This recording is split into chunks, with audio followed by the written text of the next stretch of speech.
All right, let's herd the cats in the right direction. Good afternoon, friends. It's 12:05. My name is Matt Murphy. It's time for the Matt Murphy radio portion of the broadcast day, Tuesday, February 21, 2023. It's episode 284. I'm back in the saddle in my normal position between noon and 3. It's been a couple of days. It's been a hot minute. I hope you've been able to catch me as I subbed in for Brian Wilson from 3 until 7, both Friday and Monday. And today, we're back after it. 615-737-9986 is our telephone number. That is also the super text number. You were invited to be a part of the show in any manner of your choosing. You can email me. You can call us at the aforementioned number. You can hit us up on the super text line. You can chat with me in the TV feature. More on that in a moment. You can, did I say email? Yeah, you can email. You can drop by a note personally. You can send us a carrier pigeon. Whatever way, or just sit there passively and listen to the show. Whatever way you want to listen, you're invited. Now, speaking of listening, I have not heard one single syllable of what Joe Biden had to say in a speech in Poland. I'm thankful. However, for those of you who have heard it, I'm also curious about your reaction. So we're going to get into that as we start the show today, as we open up the show. There's lots to discuss. Don Lemon is going through, I think it is fabulous. I don't know why I feel the need to bring this to you at the beginning of the show, but I think it's fabulous that the wokest among us is now being forced to go through woke training, which apparently is what is happening to Don Lemon. I think that's the funniest thing I've heard of in a long time, and I've heard some pretty funny things. We'll potentially get into that today. We'll talk to you about the latest on the decision by the part of Jonathan Skrmetti. He is the Attorney General for the state of Tennessee, and he has decided to criminally investigate District Attorney Glenn Funk. Glenn Funk says, I've done nothing wrong. I know the law, pal. I know what is permissible and what is not permissible when it comes to recording individuals without their knowledge. And Skrmetti says, I'll be the judge of that. Just don't throw anything away. Don't light anything on fire. Make sure you preserve all of that evidence, and we'll decide for ourselves whether or not you have violated the law. If you've not heard the story, it's pretty compelling, especially for those of us who don't really like the way that District Attorney Glenn Funk has discharged his duties in Nashville and around. And yes, I said duty. I couldn't help myself. We'll talk about that today as well on the show. The reason that I don't know how much of this I can talk about. I did not ask. And so I'll hesitate to dive into any detail on what I just experienced over the last 3 hours. But it was absolutely fabulous. I went to a business here in Nashville. This is a security technology business. This security technology business engages in platforms from as simple as a residence to as complex as downtown Nashville at the height of summer during the busiest weekend of the year in Nashville, Tennessee, providing security for a platform such as that versus security for your own residence or, for higher-end residences with more complex security situations. I sat through some of the modern technology that is available for security right now, some of the face recognition technology, some of the license plate reader technology, some of the crowd technology, the eye in the sky type stuff. I was absolutely blown away. For 3 hours, I'm just sitting there salivating. I couldn't believe it. The technology that's available that integrates security and IT in a way that doesn't require platforms by which a camera downloads to like a DVR anymore. It goes to IT. I mean, it's just fascinating. I can't even describe it to you. But I just spent 3 hours. Just suffice it to say that we are entering an odd and dangerous new place in the United States and the world. And there are people that want to do you harm from a security standpoint, and there are people that have your back. And we are blessed to have people right here in Nashville, Tennessee, that are on the cutting edge of this technology. I'm telling you, this company that I was at, and I can't say more about it, is a worldwide leader in cutting-edge technology to keep you and your family, or you and your business, or you and your school, or you and your church, or you and your function secure. Let me give you an example. And I just saw this, and I hope that it's as intriguing. All I can do is tell you that I was fascinated with it. I hope it's as interesting to you as it was to me. As an example, I was shown a shot of downtown Broadway. And it was a span of time of like 5 hours of activity on downtown Broadway. Automobile activity, as an example.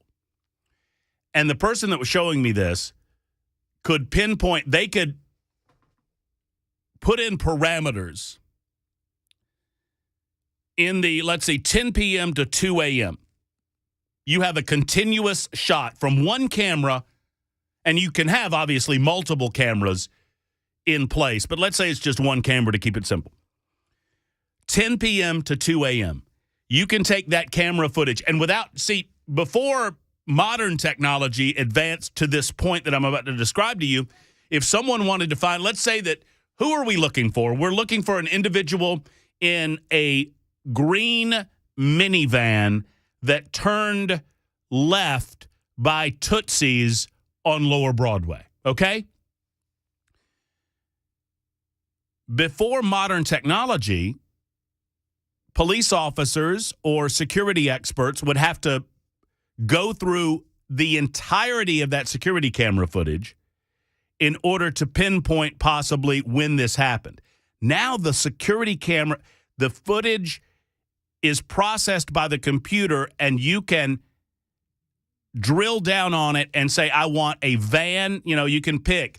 Do you want all automobiles? You want cars? You want trucks? You want a van? I want a van. I want a green van. I want a green van that turned left at a particular location. And within seconds, they can show you the video of the green van turning, or multiple videos of all of the green vans that have turned left at a particular location. Let me give you another example. You're at a festival, and a woman runs up to you, and it's a huge festival with 20,000 people. Let's say it's downtown Columbia, one of their weekend festivals, Fridays on the Square, whatever they call them. And there's 20,000 people down there, and little Johnny goes missing. In real time, you can say, what is little Johnny wearing? Well, he's wearing a blue shirt.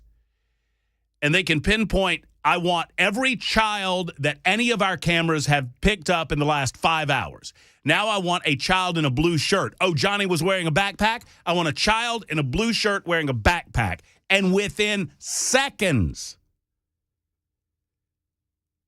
they can pinpoint all the children that any of the cameras have picked up with blue shirts with backpacks. Maybe it's just me. We have technology at our fingertips. And the fear is we want the good guys to do good things with them, and we don't want the bad guys to get their hands on them and do bad things. I don't pretend that I understood half of what I was told today. I'm just excited about it because I spent 3 hours. It just gets me ginned up. Facial recognition technology as well. You can blacklist or whitelist people in a facility now, to the point that individuals, for example, walking into Nissan Stadium. How many people does Nissan Stadium hold? 60,000 or so, 70,000 people? Let's say 70,000 people, thereabouts. You can pinpoint one individual, Bell K. You can show that photograph of Bell K to the computer, essentially, and it can pinpoint when it finds Bell K before he gets into the facility. They're getting close, I was told, because I asked the question. I said, well, can you use this for guns? Like, can the computer, without a human being involved, identify if someone's holding a weapon? And they were telling me that it was very close. The technology is not quite there yet because you get a lot of false positives, and a lot of things would appear as a gun that aren't, and that's the last thing you want, or a lot of alerts and a lot of false positives. I'm just excited about this. I'll tell you more about it, and maybe I'll have the proprietor of the business establishment on the show at some point to tell you what he can and cannot say. I would, and I hate to do this, I'd peel the curtain all the way back, but I don't know what I'm supposed to talk about, what I'm not supposed to talk about. All I know is this. It's pretty cool that it's right here in the city of Nashville. Speaking of the city of Nashville, the Nashville mayor's race is filling up. There are a couple of other candidates that we want to tell you about on the show today. And I imagine, do you care? Do you think that we will get any selection in the city of Nashville that will move the city forward in a direction that you would be approving of? Will there be, outside of Natisha Brooks, one law and order candidate? Just one. That's all I'm asking for. Just one person that would suggest to you that they're going to tackle a question that I'm about to ask you. And the question is this. When talking about Nashville, and a lot of these things are coming together for me now, the mayor's race and the fact that you have the possibility, the opportunity, if you will, if you live in Metro Nashville, of selecting a mayor that can solve some of the issues that I've noticed in my 15 months here, and maybe you've noticed in your length of time in the city, can tackle some of those things that might be negatives, promote the positives, and move the city forward in the proper direction. And I know that's a moving target depending on who I'm talking to. But the question is this, and I'll open up the phone lines on it. What are we going to do to keep Nashville from becoming Chicago? What are we as a community going to do to prevent Nashville from becoming Atlanta? What are we going to do? What are we willing to do to prevent Nashville from becoming San Francisco? Now, I understand in some of your minds it's already occurred. But I'm asking you to broaden your spectrum just a little bit and understand that part of the reason that we don't pay income taxes in the state of Tennessee would be because of the success of Nashville and the growth of Nashville. Amongst other reasons why we have so many tourists that come into our state and spend their money. Otherwise, I promise you, government officials would be asking for more of your cash in the form. Well, they already have. As you folks well know, I don't need to tell you about Super Talk 99.7 WTN's influence in preventing income taxes from coming into the state of Tennessee. That was an effort long before my time. But the question is this: what is the primary thing that we need to do to prevent our city from becoming, we have our own set of problems. We have our own set of challenges, if you wanted to put it in a more positive way. But they're not anything like the challenges of a San Francisco or a Los Angeles or an Austin, Texas even, or a Dallas or an Atlanta. I don't know about Charlotte. I don't know enough about Charlotte, but I know Chicago, Illinois. And they're going through absolute hell. Homelessness, drug use, rampant crime in the downtown areas. Do we not see that coming into Nashville? And the next mayor is going to be faced with those challenges. And with a collection of woke Metro Council people that don't want any resources put into our police departments. What does Nashville do to prevent it from becoming Chicago? 615-737-9986. If you have any thoughts on that. Joe Biden's over in Ukraine. He's now in Poland. He's giving speeches. I've not seen a word of it. Your thoughts in one or two words on the super text line, I'd love to hear. It is 12:20, just getting underway on the Matt Murphy Show edition 284, Super Talk 99.7. WTN.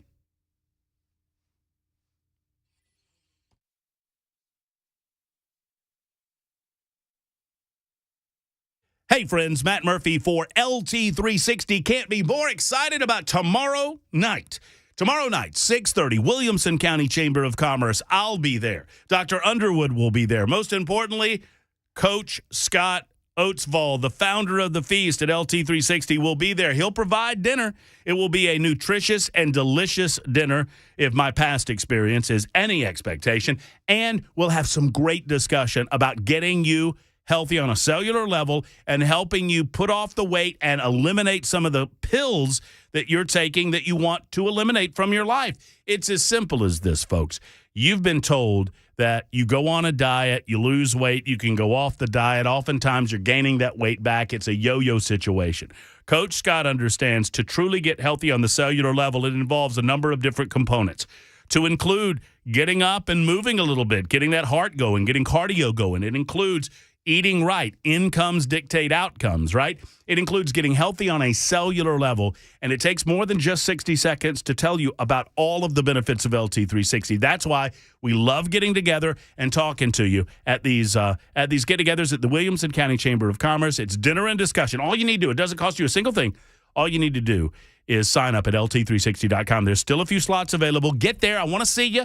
It's tomorrow night at 6:30 at the Williamson County Chamber of Commerce with LT360. Hi, I'm Paul Winkler. I've been teaching investing on Nashville airwaves for over 20 years with the Investor Coaching Show. And in that time, I taught a lot about how markets work and how we invest money and academic principles of investing money. But I've also talked an awful lot about how to avoid the mistakes that people often make with their money. Think about it. A lot of people sold out of the market at the worst time when COVID struck, or when TARP happened, the Troubled Asset Relief Program, or gold, they invested in that at the worst time. Bailing out of the market because they were worried about Y2K or 9/11 or jumping into energy stocks or jumping into cryptocurrency. One of the things that I like to do is educate investors, because I believe that the more educated you are, the more confident you are, and the more confident you are, the more successful you can be as an investor. Now, I not only do that on our radio show, but we do that in our offices around the Nashville region, 10 offices. To learn more about our approach to investing and financial planning, go to paulwinkler.com and set up a free 15-minute phone call. Or you can call 615-851-1950.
All right, it's Super Talk 99.7 WTN 1224. You can watch us if you so desire on Super Talk TV. Look, watch. I'll simulate picking my nose. You ready? Hold on. Oh, wait. Bell wasn't ready. Tell me when you're ready so I can simulate this. I don't want to do this without the TV being on. Facebook Live, Twitter, Twitch, YouTube, and then you see me doing like this, and you think, oh, my God, Mary's picking his nose. I'm not picking my nose. I was scratching my nose. It was a scratch, much like, what? Why are you giving me the eye roll? I'm just saying it's a little intrusive. It gets in my business, but that's okay. I don't mind. I don't mind you being in my business.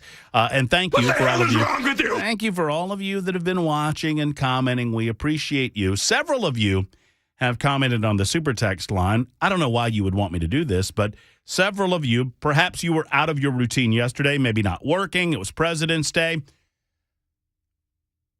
you've asked me if I've commented on Congressman Andy Ogles. We talked about it a little bit on Friday. Talked about it a little bit yesterday. I believe Dan Mandis had, I know that Dan Mandis had Congressman Ogles on his show this morning. Here's my synopsis, and I'll share a little bit of that morning conversation for those that missed it coming up at the 1 o'clock hour. Here's my synopsis, okay? It's pretty simple. The accusation is that Andy has embellished his resume by referring to himself as an economist, a law enforcement officer, a sex trafficking or anti-sex trafficking expert, et cetera, et cetera. This storyline, first presented by Phil Williams of News Channel 5, is equally unimportant and self-inflicted. Unimportant and self-inflicted. Does it matter a hill of beans? Probably not. No. For most, no. Andy's supporters will continue to support him. Andy's detractors will continue to detract. Does it move the needle in terms of advancing an agenda or advancing any sort of ideological cause? Of course not. But equally, it's self-inflicted, in as much as you were puffing yourself up, and now that you're a congressman, people are taking notice, especially in the aftermath of George Santos. Is Andy Ogles George Santos? Of course not. Of course not. Will Andy Ogles be an effective 5th Congressional District representative? Remains to be seen. Do I have high hopes? Of course I do. Of course I do. And that's my basic take on the Ogles thing. I mean, it matters little to me. Andy knows what he was doing. He knows when he called himself an economist what he was doing. That's the self-inflicted part. Does any of this matter? No. I've been doing talk radio for 22 years. I don't refer to myself as an economist. I deal with the economy every day. Talk about it every day.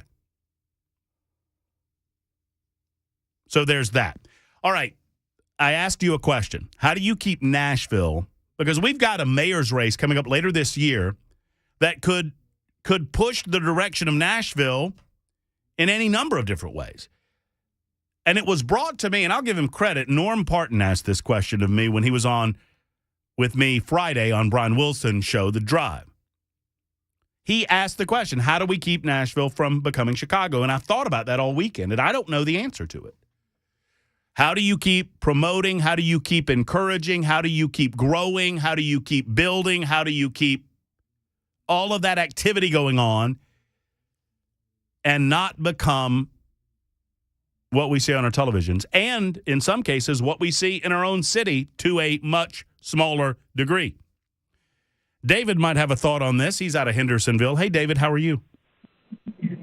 I'm good, man. How you doing today? I'm wonderful. Thanks for calling in. What's on your mind? Well, I live in Hendersonville, but the majority of our crime in Hendersonville comes right straight out of Nashville.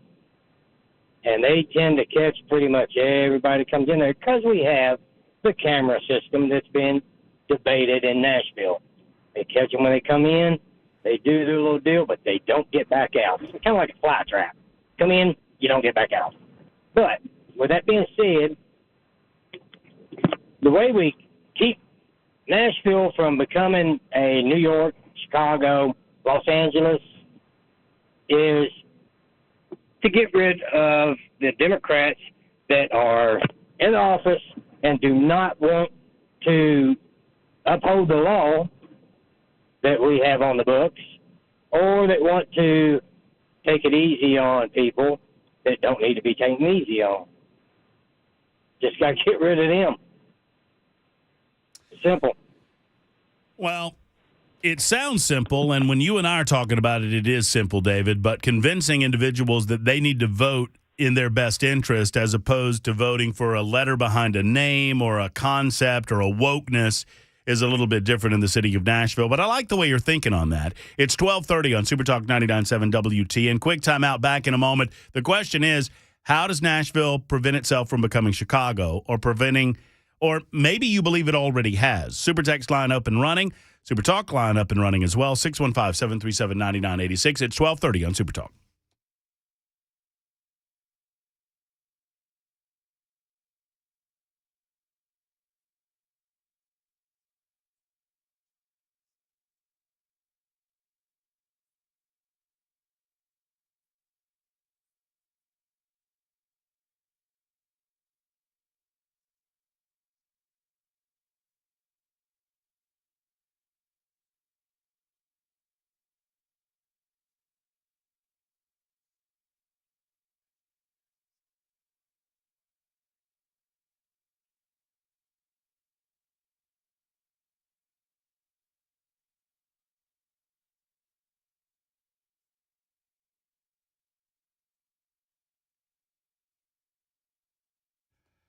All right, friends. So it's, believe it or not, tomorrow I heard that it's getting up. I mean, well, you just heard Ken Weaver. I mean, up to 80 degrees. It feels like late spring or early summer. I mean, so maybe you're popping on the AC. I know I need to pop on the AC in the old studio here at Super Talk 99.7 WT. And if it doesn't work, if I had my druthers, I'd call Jeff Eddy in Efficient Heating and Cooling. Jeff Eddy can fix what ails that heater or that air conditioner, and it's never too early. I know that it's February. And I know some of you are going to roll your eyes when I say this, but it is never too early to go ahead and make that schedule for the maintenance call that you need to do once a year to check that AC out. Right? I mean, you get your teeth cleaned a couple of times a year. You get your oil changed in your car. Why do you do that? Because you want to protect your teeth. You want to protect your body. You want to protect your automobile. You need to protect that heater or that AC as well with an annual checkup from Jeff Eddy and Efficient Heating and Cooling. And the maintenance will never be over $125. It doesn't matter how many units you have. Oftentimes it is well under that price point, but Jeff has a commitment that he's not going over $125 no matter how many units you have to be serviced. Jeff Eddy and Efficient Heating and Cooling, I promise you will not be disappointed. He's trustworthy as the day is long. I've got a telephone number for you to call, and I invite you to be a part of that. I invite you to call him and ask him about service, or if you have an issue, you can ask him about that as well. Efficient Heating and Cooling, 615-784-4424, 784-4424, or efficienthvac.net.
It is a daily delight of mine to check out the SuperTalk TV feed to see what its title is.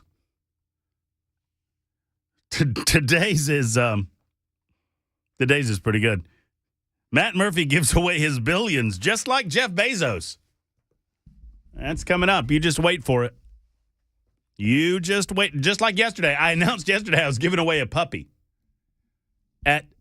to a caller at my discretion. And nobody met the puppy standard, the Murphy puppy standard, so I gave away no puppies. It is 12:36, SuperTalk 99.7 WTN. Coming up, we'll give you, for those who missed it, the highlights of Dan's conversation. Andy Ogles, the 5th Congressional District Representative, is invited anytime on my show. Anytime he wants to stop by, he's welcome to speak to the citizens of the 5th Congressional District and beyond. We have a great relationship with John Rose, a great relationship with Mark Green, a great relationship with Desjardins, Burchett, whose name I learned to pronounce after a while. Tim Burchett comes on the show quite often. So, sadly, not so good with Andy. But you never know. You can always repair some of those relationships that have not started off at the right foot. Hopefully that will be the case. But for those who missed it this morning, Andy is answering some accusations made locally and making national headlines regarding his resume and whether or not he's embellishing or out and out lying. Some are suggesting he's lying. I don't think so.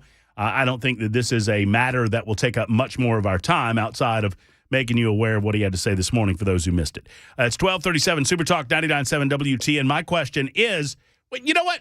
I want to take this online too, because I don't understand why everybody hates the Cars for Kids commercials. I'm far more concerned with why people are engaging in business activity in their underpants than I am the Cars for Kids commercial.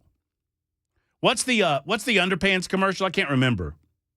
So easy you can do it in your underwear, whatever it is. Give us the sump.com. Give me the VIN.com. There you go. Thank you. So easy you can do it in your underwear. You can do a lot of things in your underwear. You can get in a lot more trouble without your underwear, but be that as it may.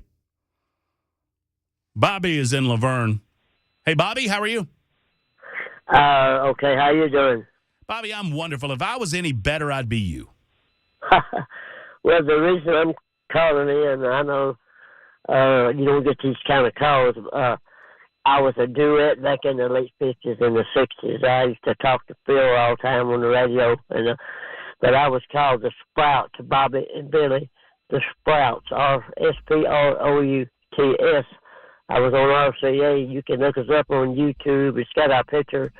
I'm the one holding the guitar, and I've been on American Bandstand and all that. They got all kind of songs on there, back in the 50s. But the reason I'm calling, me and Billy had wrote this. Well, I had wrote this song called U.S. President, and it was when Jimmy Carter was the president, and he was having all these problems with the Panama Canal and Russia and all that. So I wrote this song about it. And it's a good song. I did it over the Studio B, believe it or not, on Music Row. And the song sounds good. It's called U.S. President. And I'm going to try to get it played on the air because they're talking about Jimmy Carter all the time now. I actually sent him a record, 45 of it, and I got a postcard back from him, and I still got the postcard from Jimmy Carter, So I'm going to keep it. And I just want to let you know that you can look me up. You don't believe me. I was on RCA back in the 50s. Bobby and Billy, the Sprouts. And Phil used to play my music all the time on the air. Well, Bobby, it's a wonderful pleasure to meet you via the telephone lines, and I'm so glad that you decided to call in. Yeah, I listen to y'all all the time, and I listen to you every day, So I was thinking about that song that's talking about Jimmy Carter on TV, and I know he's getting old and everything. but it's a great song. So Called- did I had a little trouble hearing. We had a little disruption in the phone line there, but you wrote a song about Jimmy Carter? Yeah, I've got I had a record. I see a record, 45 at the time, and the song was called U.S. President, and it was all about Jimmy Carter when he was elected president and everything, how he got elected and the trouble he was having with Russia and Panama Canal. Somewhere in storage, I've got a. This is true story, Bobby. I've got a 6-pack of Billy beer. You do? Well, remember that Billy beer? Yeah, I sure do, boy. That was giving him, wasn't it? Yeah. They were messing with Jimmy Carter because his brother liked to drink beer, and so Billy decided to make a little money on it and created Billy beer. Yep. Now, Jimmy Carter, they gave him a lot of flack, but really I liked him, But you ever have any of that Billy beer? No, I have not. It sucks. It's awful. It's awful. Well, you got to hold on to it. It'd be worth something. No, I'm not cracking it open. I've had one, but I'm not cracking this open. I'm going to hold on to it. I don't think it's going to be worth anything because there's too much of it. Nobody drank it because they drank one and they realized how awful it was, and so they just kept the rest. Yeah, I understand. Yeah. Well, what's the name of that? What's the name of that song again, Bobby? U.S. President. I'm going to look it up. Okay, you can look up. We got all kind of songs on there. The Sprouts and Chet Atkins was my A&R man, and Jerry Reed and all this. They played on my record and stuff. We had a bunch of stuff on there. You can look it up on the. What is the name of your group again? The Sprouts. We was a duet, Bobby and Billy. The Sprouts. All right. I was on RCA. And you're in Laverne now. Yeah, and you can look us up, and I'm the one holding the guitar. I'm 80 years old now. 80, you believe that? 80 years old. Sir. Well, you don't sound. I wish you were president of the United States instead of that 80-year-old you got in the White House. Yeah, I do too. Well, I need to write one about Joe Biden. Well, listen, Bobby, you write that song about Joe Biden, and I'll play it on the radio. Okay? Okay, I sure will. All right, I will. All right, good to talk to you. Okay, you too, man. All right, take care. There's Bobby calling in. My description got cut off there, and I thought he was talking about the Cars for Kids commercial. He said it.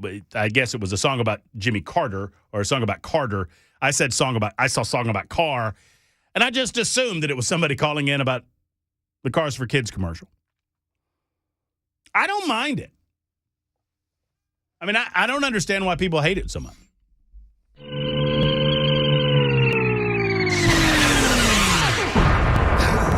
I mean, let me see if I can remember the number. 1-877 Cars for Kids. Is it 877? 1-877 Cars for Kids and 877. And there's the little kid singing, and then the grown-up comes in and sings. The reason I dislike the Cars for Kids commercial is I've been hearing it since the 90s. KFI used to play that when I lived in La La Land, California, and the underwear commercial sucks too. I love it. You can go ahead and play it right now, said 4176. Yeah, you're being a hater. Derek says, I'm getting a little annoyed with the rewriting of history regarding Jimmy Carter.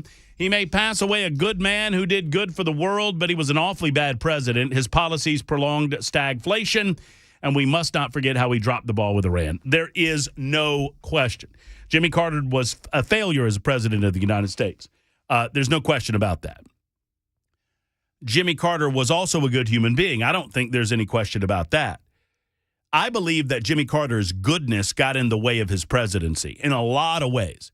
I think Jimmy Carter's goodness got in the way of his politics. Jimmy Carter had an expectation. This is my take on it. Jimmy Carter had and maybe has an expectation that other people are as good and honest and earnest as he is and as above board as he is. And a person like that is good and is to be applauded, but is oftentimes easily duped in the arena of politics, which was the case for Jimmy Carter. I love Jimmy Carter as a human being. I loved my grandpa as a human being. I don't want my grandpa to be president of the United States. I like Bel Kay as a human being. He's the last person I want to be president. Well, okay, second last. Second to Joe Biden, who's currently in office. You understand? We can chew bubble gum and walk at the same time. Now, what I said on social media over the weekend when the news came out that Jimmy Carter was in hospice was simple. I can set aside analysis of his presidency until later. I can set aside analysis of certain aspects of his post-presidency until later. Because we like to gloss over this too. Jimmy Carter was a liberal. And Jimmy Carter, as he got older, became more liberal. Jimmy Carter vouched as a quote-unquote neutral observer for the Venezuelan elections. The Hugo Chavez Venezuelan elections. Jimmy gave the old thumbs up on those. So we could either choose to focus on that, or we do the good and kind thing, and we focus on Habitat for Humanity. We focus on the charitable aspect of Jimmy Carter's post-presidency. We focus on his love, his lifelong love affair with his wife, Rosalind. We focus on the kindness and the Christian faith that he regularly shared around the globe with others. I've talked to several people who had an opportunity to sit down with him and speak with him, and I've not heard different, that every person that sat down to speak with Jimmy Carter was the most important person to ever sit down and speak with Jimmy Carter. That says a lot about a person. How they treat those who are at a station in life that by many accounts would be considered to be lesser than. How do you treat the people that, quote unquote, don't matter? I would admit I try to live like that. I don't always live up to it. It's hard. But every public account I've ever heard, Jimmy Carter did. And that says a lot about a person. How you give of your time.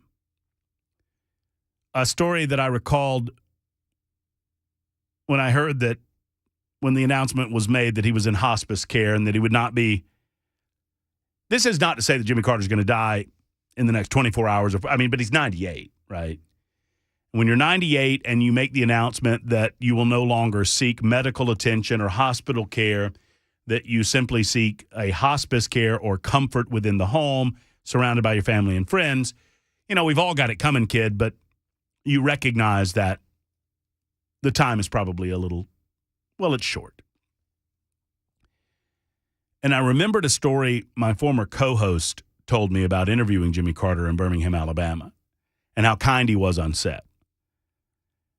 I also recalled a story about someone flying an aircraft with Jimmy Carter. Apparently he was in first class or business class, and that's right up in the front of the seat, right? That's right up in the front.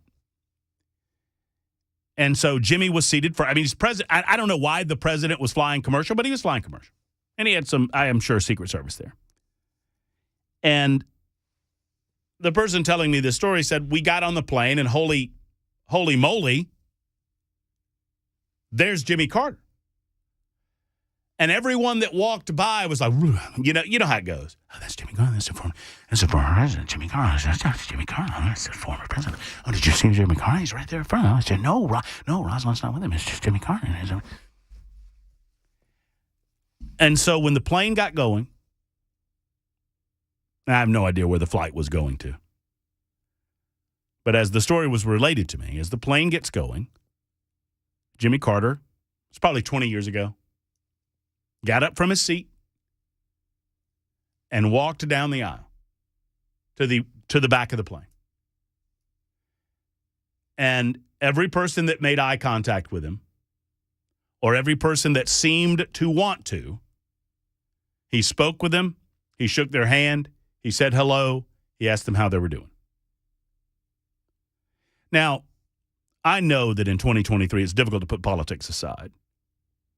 I understand what a disastrous presidency, and I'm not talking to you, Derek, specifically. I understand how you're going to get grossed out by how the media glosses over his presidency, and they're going to, trust me, try to pretend that Jimmy Carter was a good president. He was not a good president. Do not be duped. But that doesn't mean he wasn't a good person. I am told he was one of the more humble people. And so I can imagine that Jimmy Carter did not want to presume that anyone would want to meet him or shake his hand. At the same time, he knew very well the number of people on that airplane that wanted to meet him and shake his hand. And so Jimmy Carter was walking the aisle not for him. You know, if Bill Clinton walks the aisle, Bill Clinton walks the aisle to scout for chicks. Barack Obama walks the aisle, Obama's walking the aisle, so all the glory's coming to him. Look at me. I'm Barack Obama. Look here. I don't for a moment think that Jimmy Carter walked the aisle for any reason other than he knew that people wanted him to. And he did it for them. That's a good person. I think that we can honor that aspect of his life and be truthful about the president's side as well. It's 12:51 on Super Talk 99.7 WTN.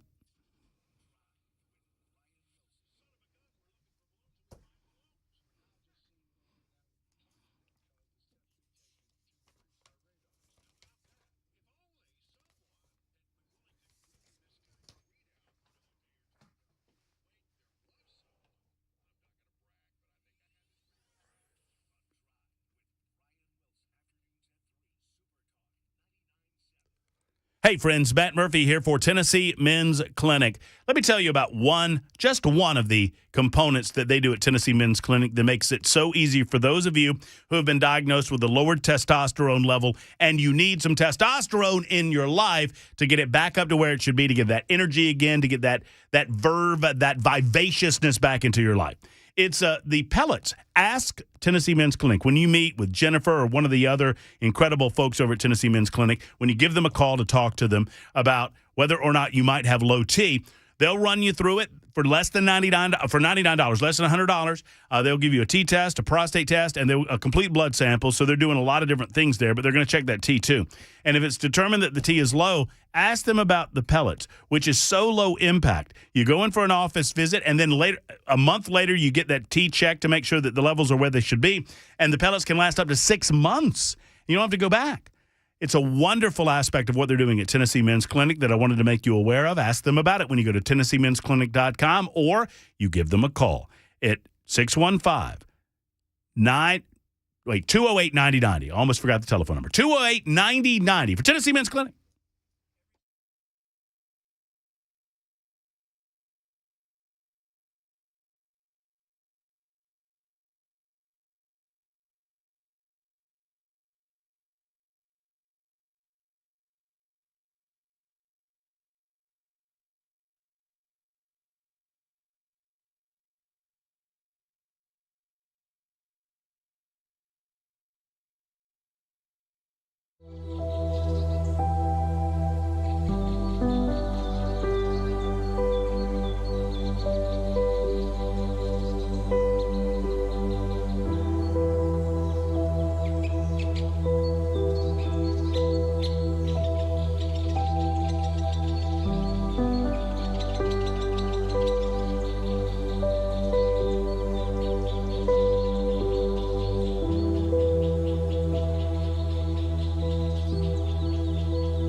This is Super Talk 99.7 WTN. My name's Matt Murphy. We're on TV, we're on the radio, we're on our app, we're just about everywhere, and we appreciate you being there as well. Whatever time you're able to give us, we're thankful for that time. Coming up in just a moment, for those who missed it, Congressman Andy Ogles on with Dan Mandis this morning. There's some controversy making national headlines about Andy's background and his resume. He answered those questions this morning, and in the interest of fairness, I'd love to call Andy and have him on my show, but that's not happening anytime soon, so we'll play the interview, or at least a couple of clips from the interview this morning for those who missed it. Coming up, and Joe Biden's in Poland. We'll talk about that next. It's Super Talk 99.7 WTN.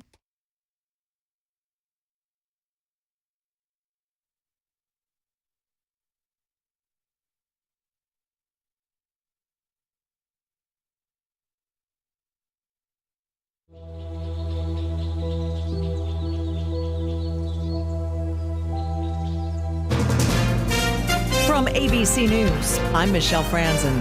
The speech was short but direct. President Biden in Poland today, marking 1 year this week since Russia invaded Ukraine and calling out Russia's president for doubting NATO's response. President Putin is confronted with something today that he didn't think was possible a year ago. The democracies of the world have grown stronger, not weaker. But the autocrats of the world have grown weaker, not stronger. The president says Ukraine is still standing and the U.S. and allies stand with the Ukraine. ABC's Ian Pannell is in Warsaw with more. What I was struck by really was the tone as well as the content of what President Biden had to say today, and juxtaposed with what we heard from President Putin. I mean, it was 36 years ago that Ronald Reagan stood at the Berlin Wall imploring President Gorbachev at the time to tear it down. I mean, this speech seemed to have similar ambitions. It seemed to have reminiscent tones of a Cold War era. Russia's leader in his State of the Union address today vowed to continue battling Ukraine. In Ohio, residents near East Palestine voiced concerns at a roundtable today following that toxic train derailment earlier this month. At the table, Governor Mike DeWine and EPA Administrator Michael Reagan trying to settle the fears of neighbors of the derailment like Harry. I have children in my home, 5-year-old and an 8-year-old. And my 8-year-old has been coughing since we've been home. Officials telling her a clinic is set up in the town to do health assessments and treatment. Also, the governor and the EPA head visited homes earlier in the day, drinking the water straight from the tap, insisting it's safe. The governor making a promise. We're going to stay. As for Norfolk Southern, the EPA administrator said this. My job is to hold the company accountable. Derek Dennis, ABC News. It's that time again in New Orleans. Mardi Gras crowds are out today. Mardi Gras! Fat Tuesday celebrations and parades in full swing in the Big Easy. You're listening to ABC News.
As the song goes, I am so excited, and I just cannot hide it. I'm about to lose control, and I think I like it. If you're ready for excitement that you'll feel in your lug nuts, then get your tickets right now for the Big Machine Music City Grand Prix. It's August 4th through August 6th, but this is the time to get the tickets right now. It is guaranteed to be a blur.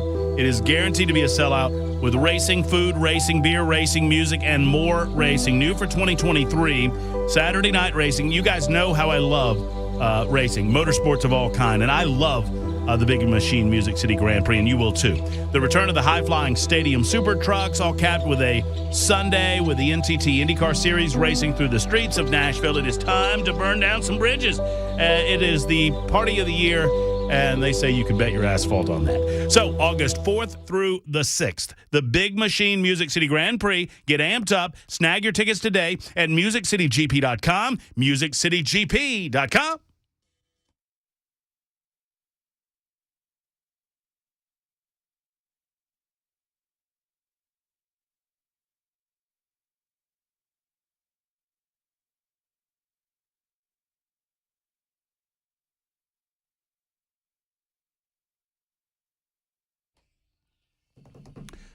All right, here we are. Here we go. It is the Matt Murphy Show, hour number 2, 105 to be precise, on this Tuesday, February the 21st. You know, it occurs to me as I begin this hour that yesterday was Monday, and I was on for Brian Wilson yesterday, and thanks for Pamela Furr filling in for me as I filled in for Brian. He was off yesterday. It was a holiday. I was on for Brian on Friday as well, and thanks to Cameron Smith for filling in for me that day. I think I have that right. Yes, and so we did not get an opportunity to do our second Conspiracy Theory Monday on the show. So we haven't forgotten about it. I really didn't remember it. Someone noted it in the super text, on the super text line. So we'll get back to it next Monday. We will not do it today, but we'll get back to it next Monday. Conspiracy Theory Monday on the Matt Murphy Show on Super Talk 99.7 WTN. It is not a conspiracy that Joe Biden spoke in Poland. Did you hear? I mean, I feel like I need to correct some of the nonsense that was happening on ABC News at the top of the hour. I apologize that you have to suffer through that. Typically, I'm out of the room. But I did hear this, that Joe Biden, whatever he said, I didn't hear a second of Joe Biden's Poland speech. Not a second. I know that Vladimir Putin has suspended any participation that Russia is engaging in with any nuclear pacts with the United States of America. Meaning, if anything, Joe Biden has driven a further wedge between us and Russia. I did not hear a moment of the Joe Biden speech except to what I have heard, except what I have heard snippets and whatnot since then, and I've heard a couple of those. But to compare it to Reagan's tear down this wall, I mean, what a powerful and incredible moment. Not in American history, but in world history. Mr. Gorbachev, come to this gate. Mr. Gorbachev, open this gate. Mr. Gorbachev, tear down this wall. You know, I'm certain many of you amateur historians, as I am. I'm not a historian, Andy. I'm an amateur historian. Many of you will recall, as I do, that Reagan's senior advisors did not want him to use that line.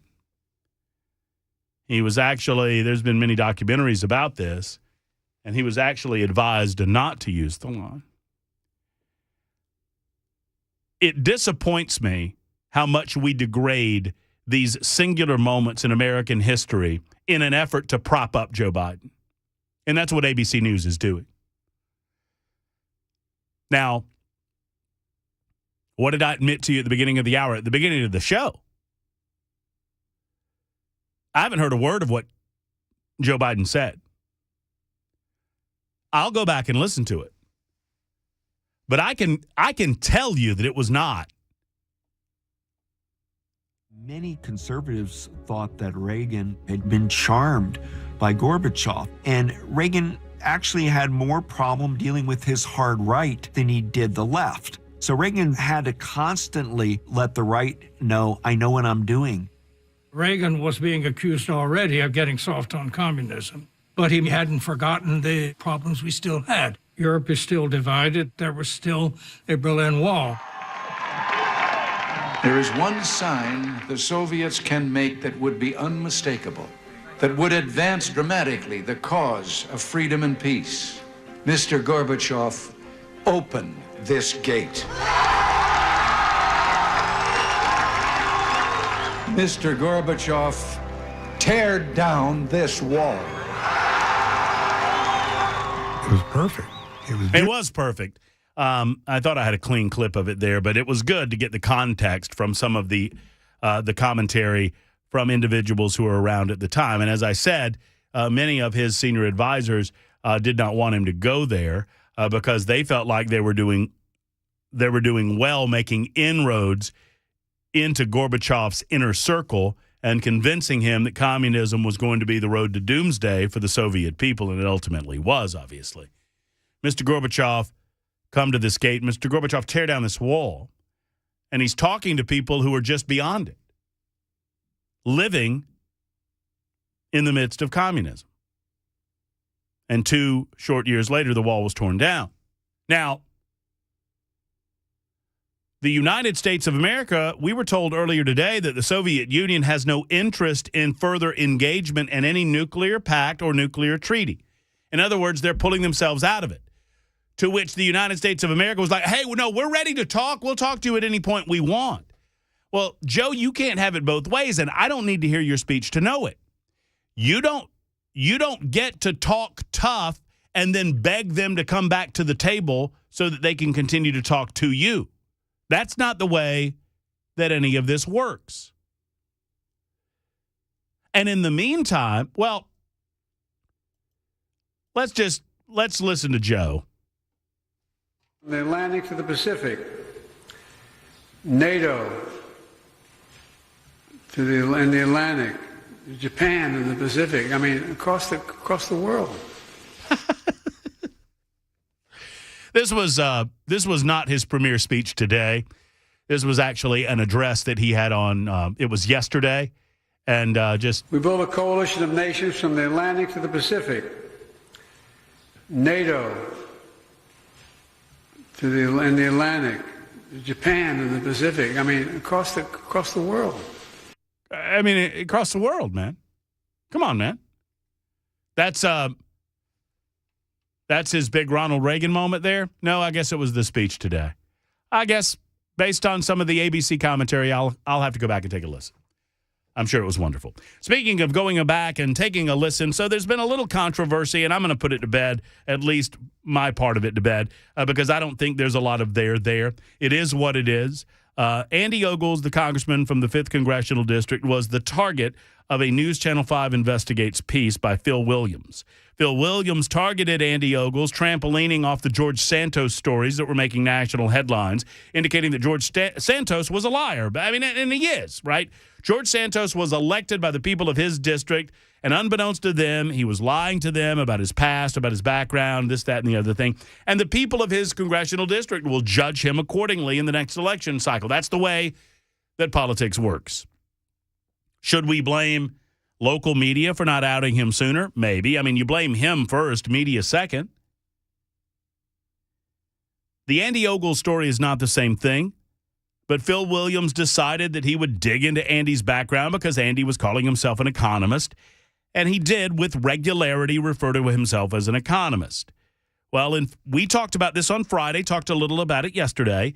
And in fairness, Andy was on with Dan Mandis of Nashville's Morning News this morning, wanted to share some of the things that Andy said regarding some of his resume enhancement specific to his being an economist. Here's a few clips. Cut one, Andy Ogles with Dan Mandis this morning on Nashville's Morning News. The story's gone national. Of course, this is kind of in the vein of some of the other controversies that have been taking place in politics. But all that to say is, I think you look at the body of someone's work. I mean, I don't think anyone's going to question whether Larry Kudlow is an economist. He became the chief economist for Trump, but he has a history degree. Walter Cronkite, a famed journalist, didn't have a degree, dropped out of college, but people looked at them by the body of the work. And I had the privilege in my career. I spent the last decade working on economic policy and tax policy. So you decide. At the end of the day, I don't care. I'm out here fighting to make our community and our country better. All right, so Andy Ogles said, look, and I know this will shock many of you that think that I have something against Andy when I say this, but I think Andy brings up a good point. You don't have to have a degree. If you earn your living as an economist, you're an economist. I don't know that Andy's ever earned his living as an economist, but I mean, I'll leave that to others to decide. But he's right that you don't necessarily need to be degreed. Now, there are some professions that require it. In order for you to be, in order for you to engage in the practice of medicine, for example, you have to be licensed. In order to be licensed, you have to have gone to school. It's not the same thing as an economist because you don't have to be licensed to be a professional economist. You know, now that I think about it, what is an economist? I mean, honestly. Someone that studies the economy? Someone that earns a living? I mean, it's not like an economic advisor. Andy Ogles was never an economic advisor. I don't know that he ever earned his living primarily in the field of economics, but he did. You know, he worked alongside of Laffer, which he's about to mention in a further clip. Cut to Andy continues explaining his position on all of this and comparing himself to Walter Cronkite. Go. You know, when I worked for Americans for Prosperity, I mean, the very mission, their mission statement is to have economic policies that improve lives and outcomes for everyday Americans. Working for Dr. Laffer, the architect of supply side, modern supply side economics and the Laffer curve. Again, I'm proud of my body of work. I'm not going to shy away from that. And if somebody wants to write an article or a story that gets them published or gets their clicks on Drudge or whatever, whatever. Andy says this is a big nothing burger, essentially, and it's a big whatever. He continues on Nashville's Morning News, and kudos to Dan for getting him on to speak to some of this and laying it to bed. Just want to share it with you for those who perhaps missed it. Cut 3, he continues on the economic side of things. I've been quite candid that I studied, I was a poli-sci major at Western. At one point, I had an English major and I think a speech minor.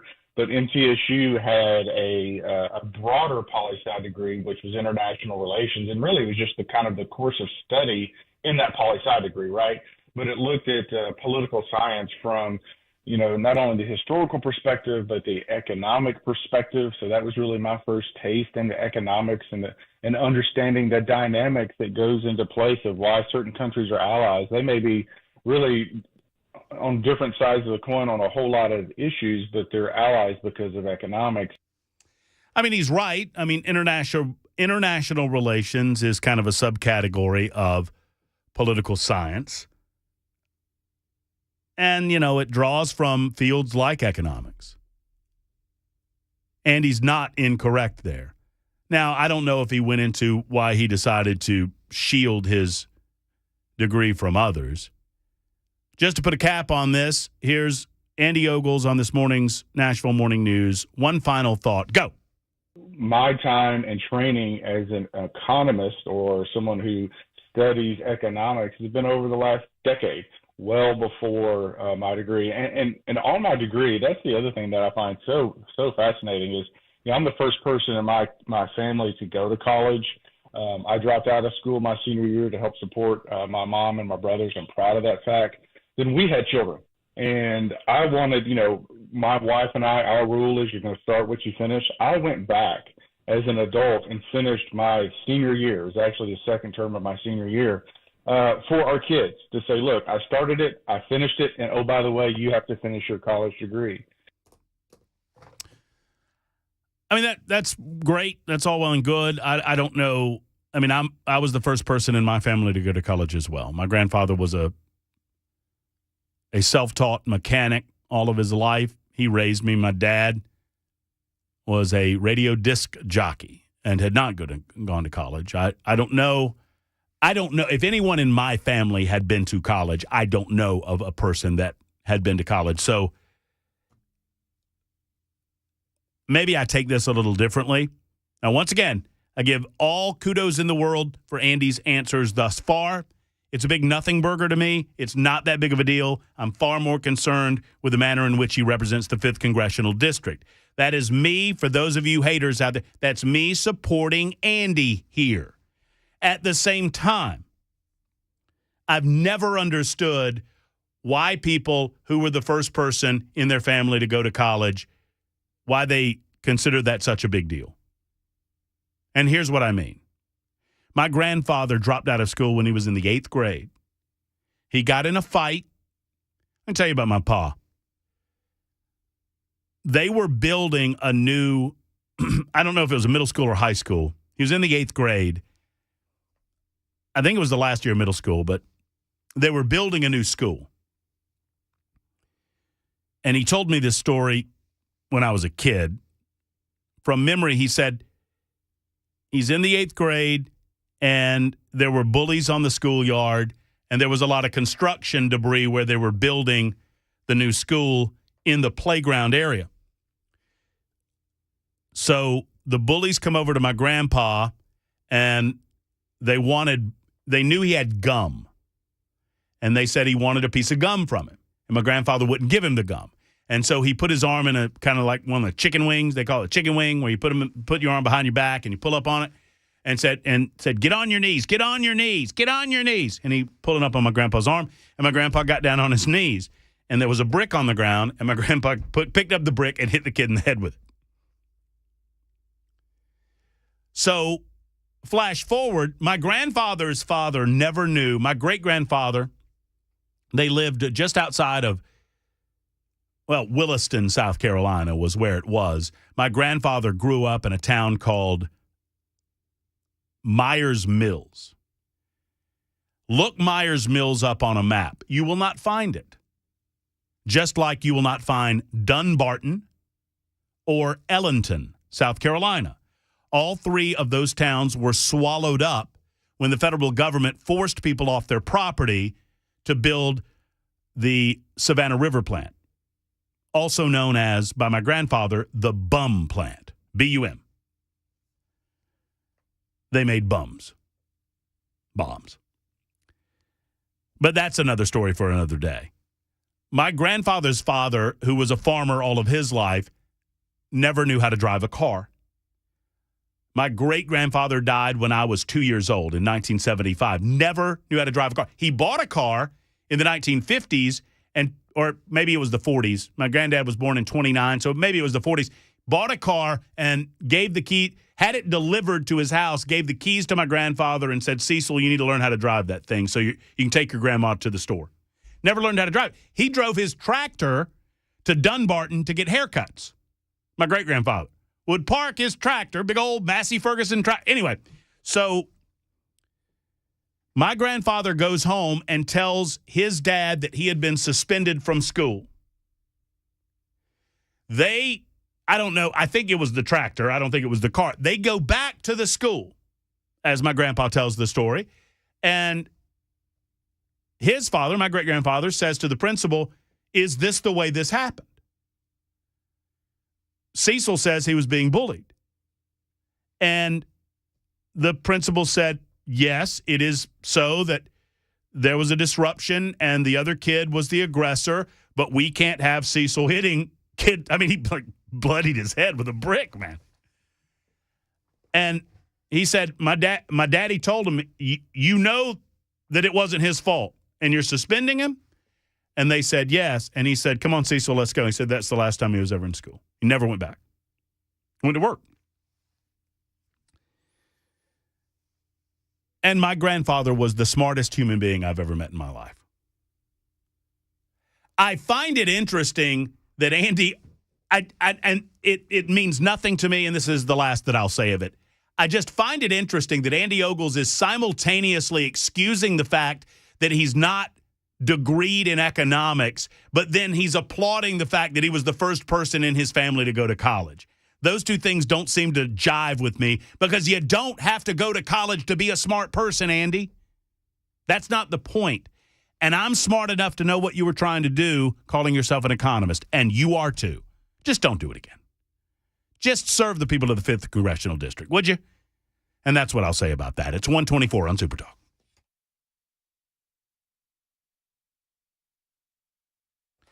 All right, friends, Accurate Mortgage Group is here for you, and tell you what, housing prices are going down a little bit, which is nice. That's good if you're in the market for a home. That's a little tricky if you're trying to sell your home right now, but more on that in a moment.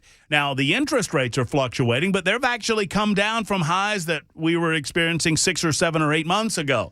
And now's a great time to call Mike, Joe, Hino, or the rest of the gang at Accurate Mortgage Group. I love a couple of aspects of this. One, you can do everything on the phone if you so desire. If you want everything on the phone and via your computer, via email, electronic signature, and the like, you can do it that way. Or you can go in and see them in Cool Springs. What a wonderful relief to know that they are local to our community. They understand the community, and they also understand how tricky it is to get a home right now and to get a payment that you like right now. So they introduced the payment reduction program that helps buyers enjoy a lower mortgage payment for the first couple of years of the life of the loan.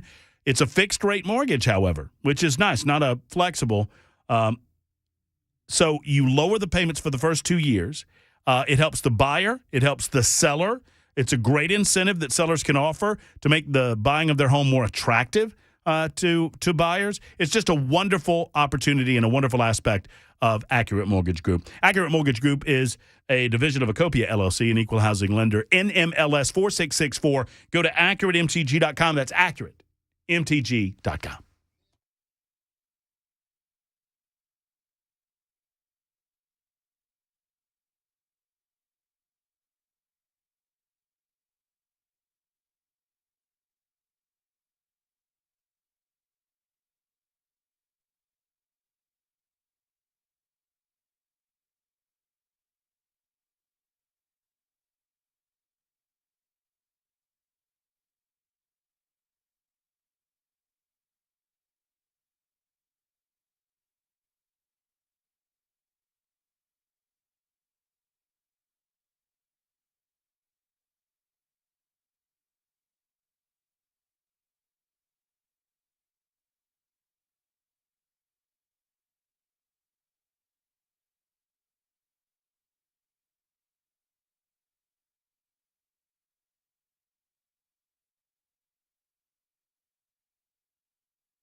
Hey, it's your crazy cousin Matt on Super Talk 99.7 WTN 128.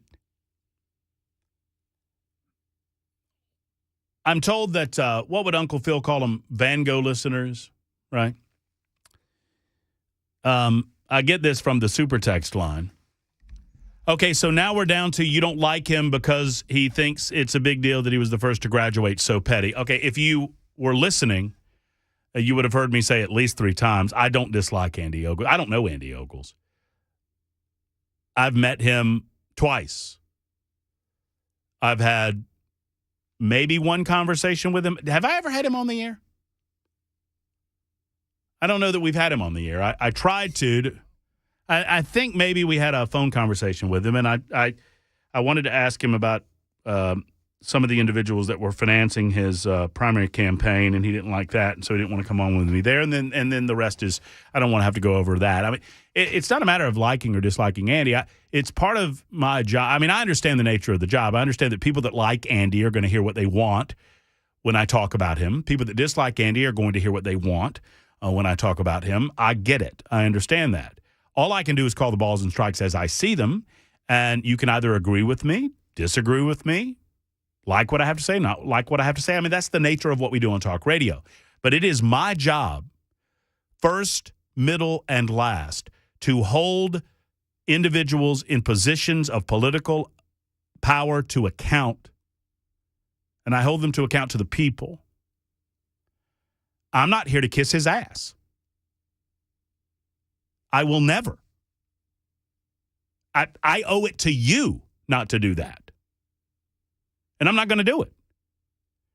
And there are certain politicians that think in order to gain access to them, that's what you have to do. And I don't do that. And that's worked perfectly well for 22 years for me, and that's the way that I'll do it from here on out. That doesn't mean that Andy and I can't be the best of friends. We have to develop a relationship before we figure out what our relationship is. He chooses not to come to you. It's not about me. It really has nothing to do with me. It's about you and access to you. All right, so that said, it's not that I care whether Andy was the first to graduate or not. I just think it's odd that the nature of what the hit piece was about was that Andy was suggesting that he had a degree in economics. That was the whole nature of the hit piece. I just think it's funny that he's defending his language when it comes to economics by reminding us that he was the first person to have a degree in his family, when the entire premise of the deflection is you don't have to have a degree in economics to be an economist. Right? And I think if you listen closely, you will have heard on several occasions, I don't think this is a big deal, and it's not one that I'm going to talk about again because it doesn't do anything to further the interest of the 5th Congressional District. It is what it is. Some will judge him poorly as a result. Some will galvanize their support of Andy, and so be it. But understand, I will not allow a political figure to hold access against you or me as a bludgeon against us to demand that we're nicer to them. If you do it that way, you're not going to get the hard questions answered. You're just not. 132, Super Talk 99.7 WTN. When we return, speaking of hard questions, Joe Biden gets them from the political press. Not that he ever hears them because he's not in the room. We'll talk about his visit to Poland and what was so fabulous about that speech that led some to compare it to Ronald Reagan. That's up next.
All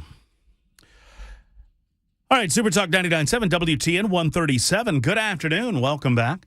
We continue on Super Talk 99.7 WTN. We continue on Super Talk WTN TV. Have we reached consensus on what we're calling Super Talk TV? I've heard Super Talk TV. I've heard Talk TV. I've heard TN TV. I kind of liked TN TV. But I think the other guys are kind of going with Super Talk TV. One way or the other, we're up there and running. It's on Facebook Live, YouTube, Twitter, and Twitch. Question about the YouTube portion of that. Someone was asking me why the comments were turned off. I have no idea. I have no control over it. I don't know why comments would be turned off on YouTube. I do know this. When we initially launched, and, it launched first on our show, kind of beta tested the thing, and now it's on all of the platforms. And when we initially launched, it was my understanding that there was some sort of program that could get together to collate the chat in each of the platforms. So if you are watching on YouTube, and several of you are obviously, or if you're watching on Facebook, and many of you are obviously, or wherever you might be watching, we're putting together the chat feature so that I can see that in one location, so that we can exchange ideas in that way. Maybe that's what's going on. I don't know. I love the chat. I love the comments. I love the commentary. I know that I'm ugly. It's okay. You don't have to tell me. I get it. So certainly you're not coming to Talk TV for the looks. You're coming for the service, and I hope that you enjoy what you get. All right, 615-737-9986, 615-737-9986. This is curious to me. I'm going to give you two examples of what I find curious. Example one. I doubt anyone who has sympathies to the communist creation, any sort of liberation theology. Jeremiah Wright was wrong, and if Jimmy Carter had sympathy for it too, he's a fool. George W. Bush was too much of a son of his daddy and Skull and Bones. The saved Jesus follower that his politics proclaimed him to be will be judged. As far as a Christian goes, we got to get our information and make judgments on these politicians. Do you think Joseph Robinette Biden is a devout Catholic too? The bleep around the words and phrases are my way of showing what people called, quote unquote, themselves, quotes around the words and phrases. This is also a person who said Jimmy is a real, quote, Christian who didn't do much to limit abortions, who thought, and then he goes through that we should be on the metric system, that we should all be crucified in our houses, in our sweaters, on the cross of the globalists. He talks a lot about his presidency, and then he goes on to put Christianity in quotes 3 times. And then there's several others. I do not consider myself enough of even an amateur theologian to go anywhere near judging anyone else's faith. So I don't do that.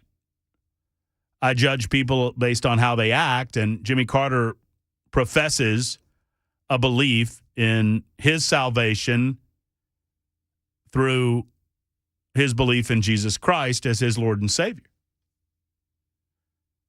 And I'm going to leave that up to God. I'm not evaluating any of that. You can at your own peril, but I'm not. I'm not enough of an expert. I'm just trying to make my way through the world. I have little time to judge someone else's salvation. I'll judge their actions till the cows come home. Don't get me wrong. I'll judge Jimmy Carter's actions based on his activity in the White House till the cows come home. And I'll judge his actions post-presidency, which is what I was trying to do to begin with. Now, he professes to be a Christian man, and he has acted in a fashion that I would agree with him. I'm not here to judge the guy. That is above my pay grade. And I'm paid pretty well. Larry's next in Springfield. Hey, Larry. How are you? Larry, how are you? Good. How are you this afternoon? I'm wonderful, Larry. Thanks for calling in. I just got a quick question. I know that President Biden authorized another $500 million for Ukraine. Does he have discretionary over how much money he can spend without going through Congress? Anybody? He just arbitrarily says, "I'm going to give him $10 billion." Is there no way to account for that? No, I mean, he doesn't have an unlimited. Boy, oh boy. I don't know if you're hearing that, Larry. I got an echo. I got a feedback echo that's coming in. I'm not on speakerphone, am I? Hello? Hello? Larry. Oh, Larry went away. There was something going on with the phone, Larry. I wasn't trying to be rude. I could hear it. I bet the listeners could hear it. I was feeding back through your phone, and that was causing some trouble. One of the reasons we ask, I'm not saying you were, Larry, but one of the reasons we ask that you don't call us on a speakerphone is because sometimes that happens. It's very difficult for the average listener to hear and to understand, and for that reason, we have to suspend the call, so I apologize for that. To answer your question, no, of course not. I mean, the Congress of the United States controls the purse strings. There are allowances for certain emergency spending. Joe Biden's making certain promises that I don't believe he can cash. I'll look up exactly what amount of money the Congress has appropriated with regard to Ukraine, but no, he doesn't have a blank checkbook. The Congress has to approve these things. And, boy, it's pretty obvious that the Congress needs to buckle down on demanding accountability when it comes to Ukraine. Because Joe Biden said not only are we willing to open up our wallets to help military funding? Let me see if I can find the clip here from yesterday. But we also open up the purse strings when it comes to their pensions. That we should engage in spending with regard to pensions? Are you kidding me? That we should put money into the pockets of the average Ukrainian while American people are suffering here at home? I understand why strong-arm diplomacy is important right now, but sadly we do not have a person of strength in the White House. But what I predicted from the beginning, and I'm not hoping for this, I hope I am dead wrong in it, but my fear from the beginning is that if you open up your checkbook and declare yourself open for business in terms of spending money and sending arms and sending resources to a foreign country, we have entangled ourselves in conflicts in the past in this exact same way.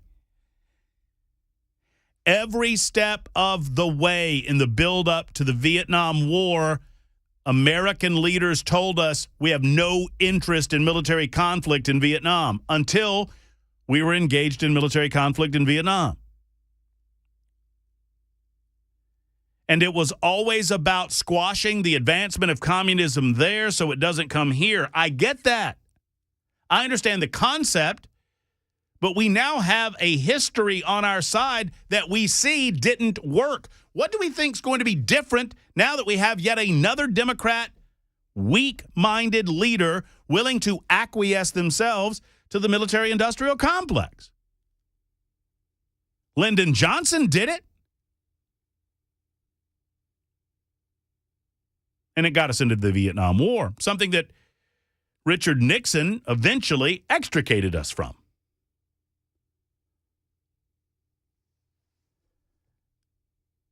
I don't, for the life of me, even those that believe that Russia is a real and present danger, I don't understand what history dictates to us that makes you believe that this is going to end up any differently.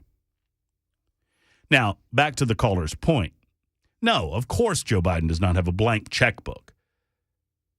But he has declared as much over and over and over again. And I forget what the figure was. Maybe someone on the super text line. I apologize. I don't have the figure in front of me, but Congress did authorize X amount of dollars. I want to say it was $41 billion that we've exceeded already. There are so many different ways to finagle around that as executive, to pinch money here and there, unless the Congress is willing to put a stop to it. And one would think the Republican Congress would be. Sadly, we have enough. Here's the reality. We have enough hawks in the Republican Party right now that are willing to go along with all of the Democrats who seem to be salivating for war, that they'll give him the money. even as East Palestine, Ohio burns, even as people can't drink the water, even as our southern border remains as open as can be, and the American people suffer as a result of the failed economic policy, of the failed energy policy, of the failed border policy, of the failed transportation policy of the Biden administration. Even as the American people suffer,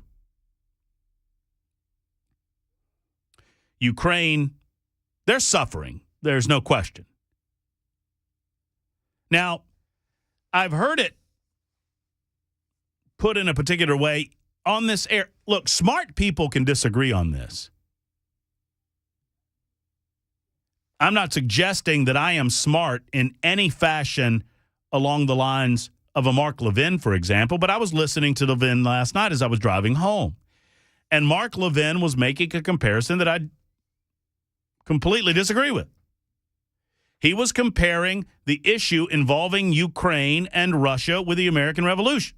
Maybe some of you heard it. Look, I understand it. I appreciate the analogy. I appreciate the drawing comparative lines between the American Revolution. The difference is that we were a subject. This is what I would say. Levin, and I'm not trying to pick a fight with Mark Levin. I wouldn't do that. He's the great one. Well, you wouldn't want to pick a fight with me, my friend. What are you? You're going to lose? You're going to lose.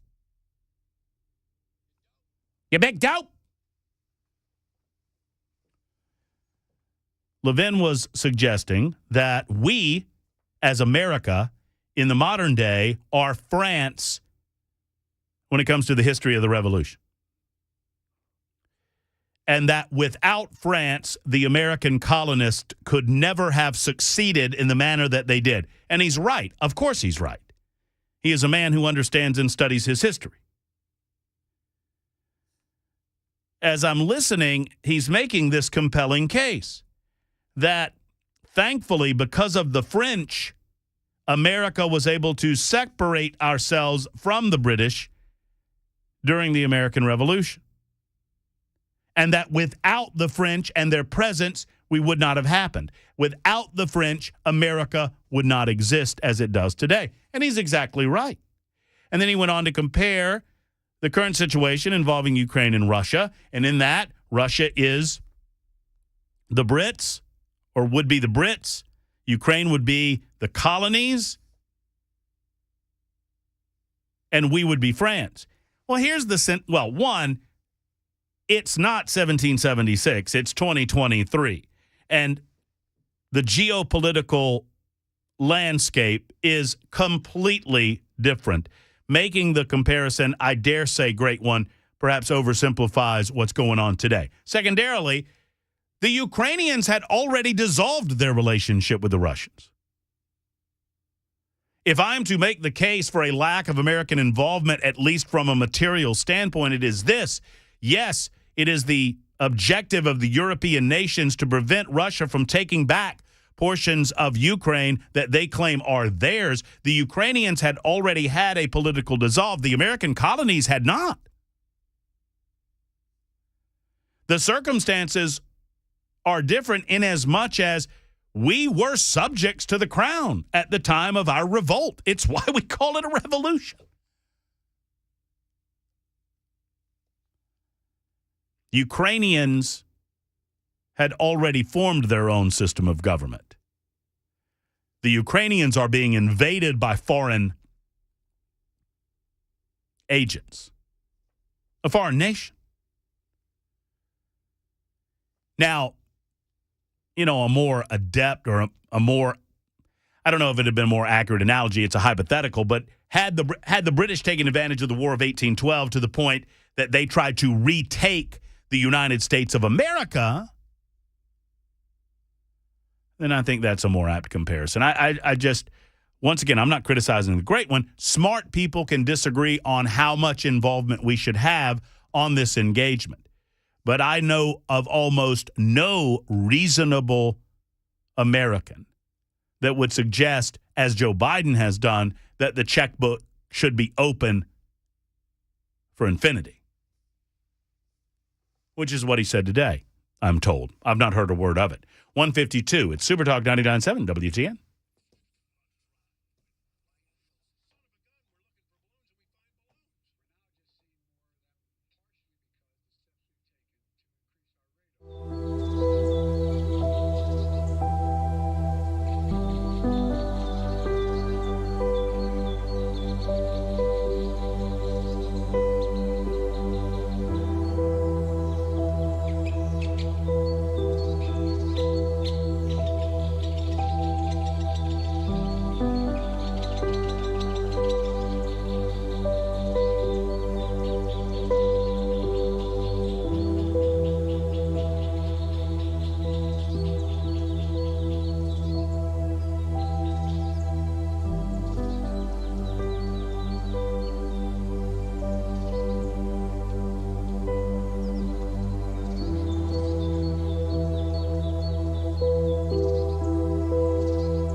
Super Talk 99.7 WTN, wrapping up hour number 2 of the Matt Murphy Show. Happy to have you both online, on air, and on TV. Super Talk TV up and running, Facebook Live, Twitter, Twitch, and YouTube. Coming up in the final hour of the show, AG Jonathan Skrmetti. No, he will not be here, although we've asked.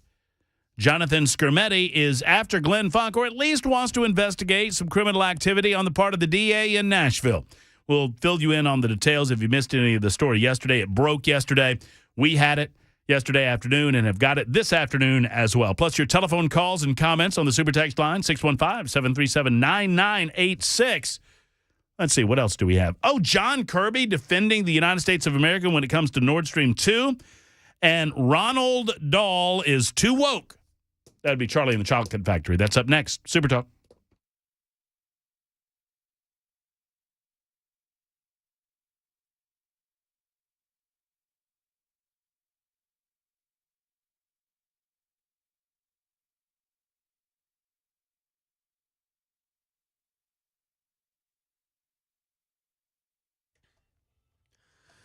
It is 2 o'clock. I'm Mac Morey with your top stories. Right now, 68 degrees, summer-like temps, and it'll stay here tomorrow. Back to reality probably Thursday night, Friday morning. Weather coming up in just a few minutes, starting with President Biden, who was speaking at the Gardens of the Royal Castle in Warsaw, Poland today to mark 1 year since Russia invaded Ukraine. Here's Louis Martinez on possible China lethal aid to Russia. We know that there have been Russian military shortfalls in terms of advanced missiles. We know that they're also having shortfalls in terms of tanks.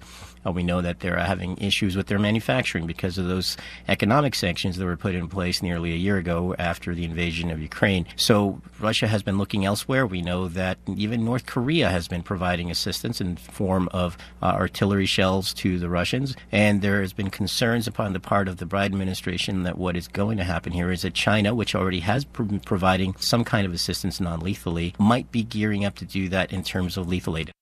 Since last year, the U.S. has given about $30 billion to aid in Ukraine. Some crime here in Tennessee. Channel 4 reports that a woman, 35-year-old Annette Pace, was arrested after she stabbed her roommate last night in their home on T.S. Jackson Avenue.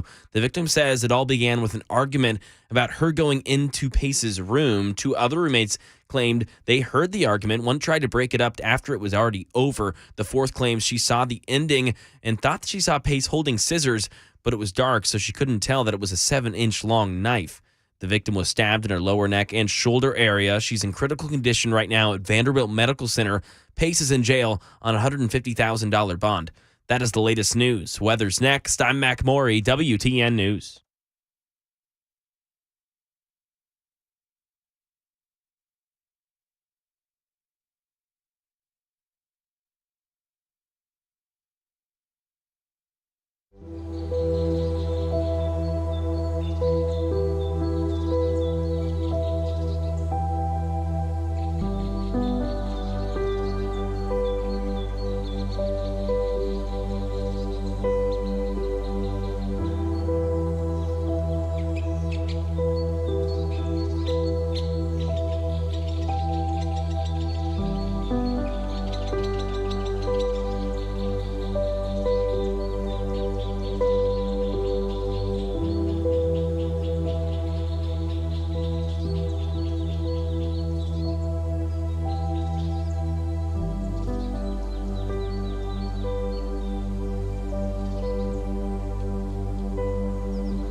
right, kids, here we are. Here we go. It is the final hour of the Matt Murphy Show on this Tuesday edition. Happy to have you with us. Thank you for being around. Whatever time you're giving us, we're appreciative of it. We've got 180 minutes a day.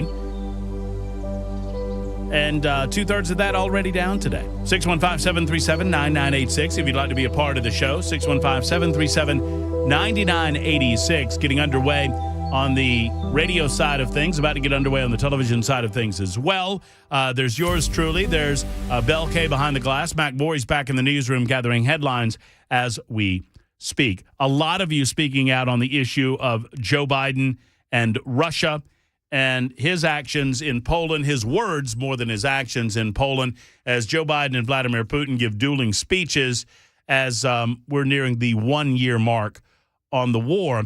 So one of the things that Joe Biden is doing, either inadvertently or intentionally, he is dismantling one of the things that we're told was accomplished by the Obama administration. Excuse me. So obviously these guys aren't buddies, and if you think back in recent history, and I'm not here to till that old ground just for the sake of doing it,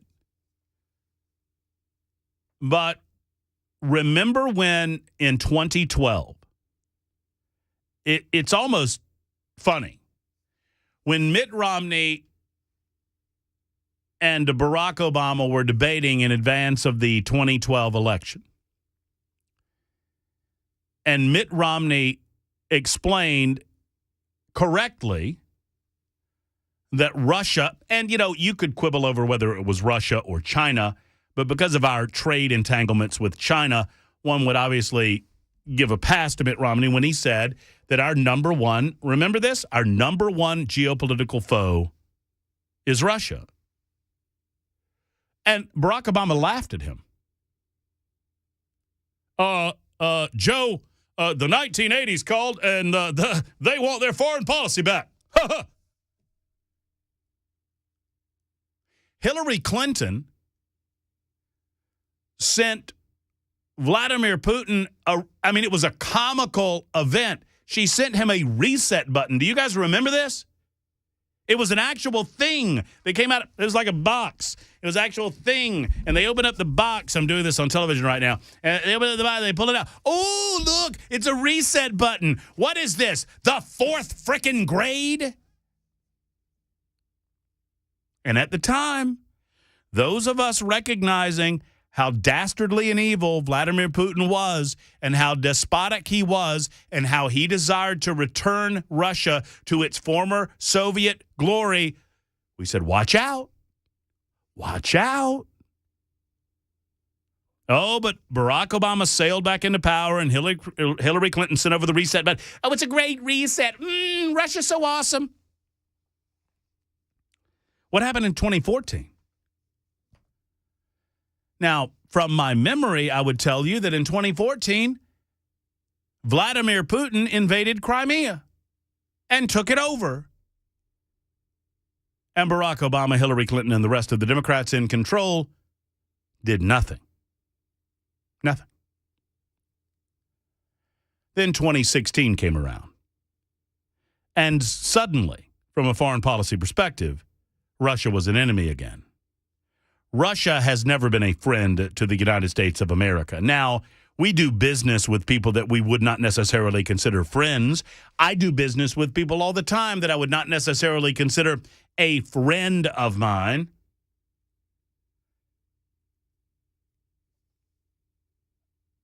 But in 2014, Russia took advantage of American weakness. Russia took advantage of that great reset button given to him, Vladimir Putin did, by Hillary Clinton.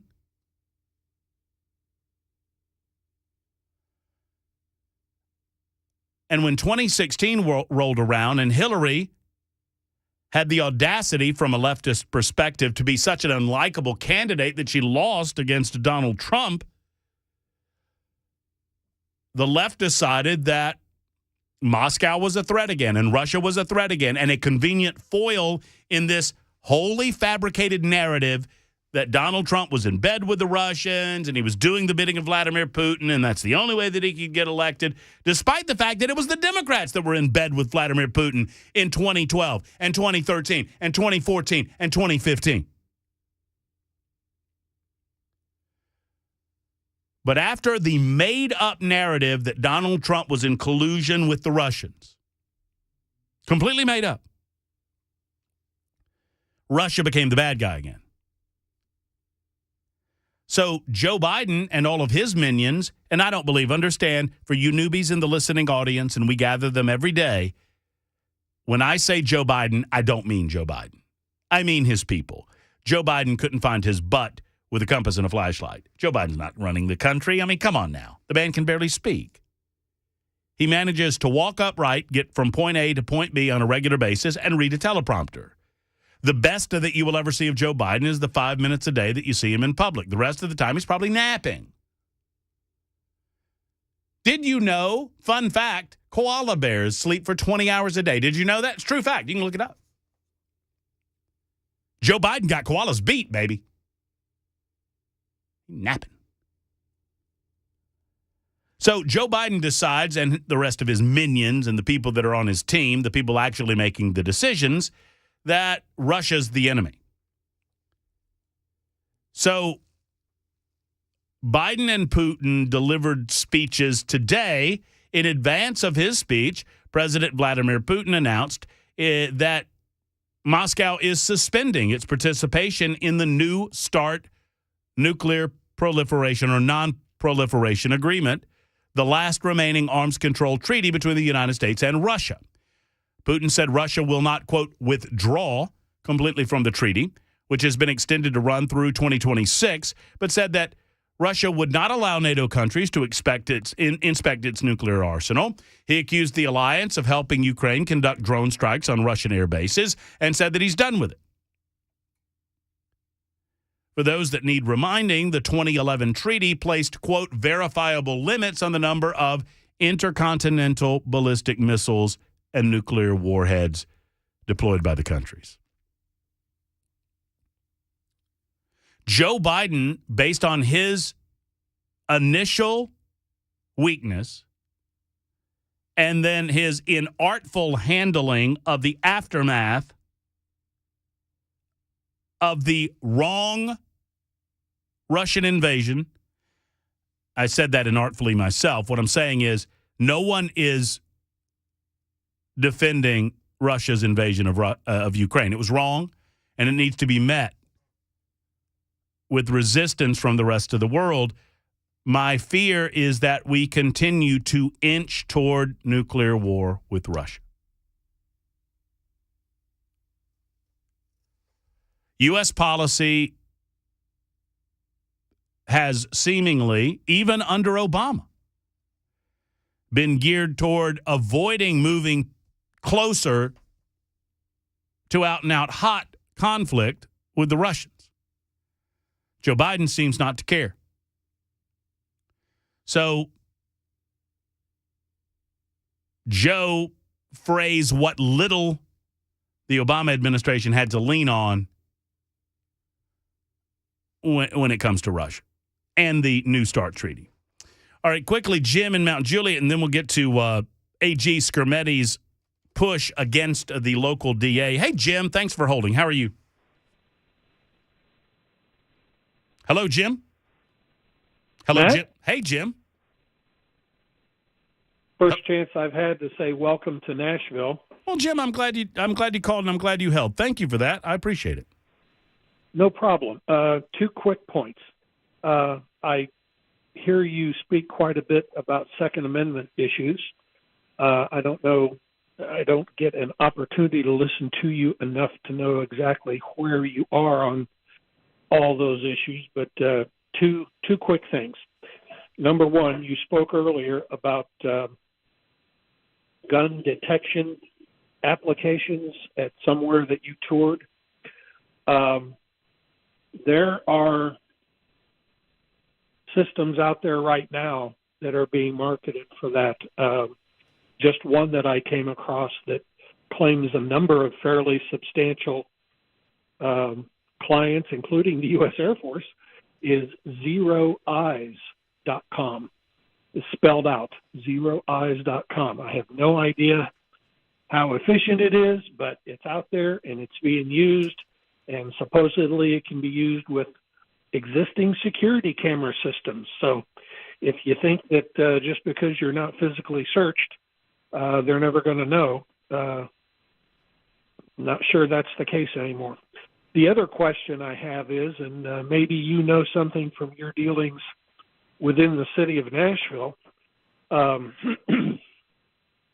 I've always been curious since moving to Nashville 11 years ago, how during events like CMA and other big events downtown, the city of metro government can purport to close off Broadway and make it a no concealed carry area, and you're subject to pat down and metal detectors when you're walking on a city street, such as Broadway. I'm not quite sure how that works, and I just wondered if maybe you had ever come across that issue and had any idea how they do that. So, again, welcome to Nashville, and look forward to listening to you. Well, thank you very much, Jim, for the kind words. With regard to the Second Amendment, I believe that the only thing that we can do is read the words that were written, understand the words as they were intended, and abide by the words that our founding fathers set down in the Bill of Rights, as opposed to attempting this nonsense on the part of some of our buddies on the political left that we need to apply those words in, the modern day parlance, or to understand that the Constitution is a living, breathing document. It's all nonsense. The words are what they are. And if you choose to change them or alter their direct meaning in any fashion, then the founding fathers had the foresight to prescribe a way for you to do that as well through the amendatory process. And we've utilized it 27 times.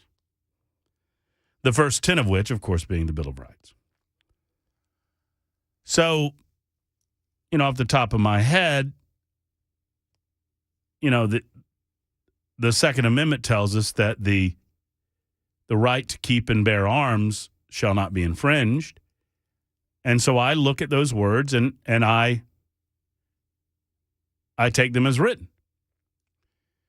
The key words are infringed or shall not be infringed. The right of the people to keep and bear shall not be infringed. And what is an arm? What is an arm? And what does it mean to bear it? So, based on those words, I would say that if you can bear it and it shoots a bullet or a projectile, then the United States government has no authority to prevent your legal ownership of it.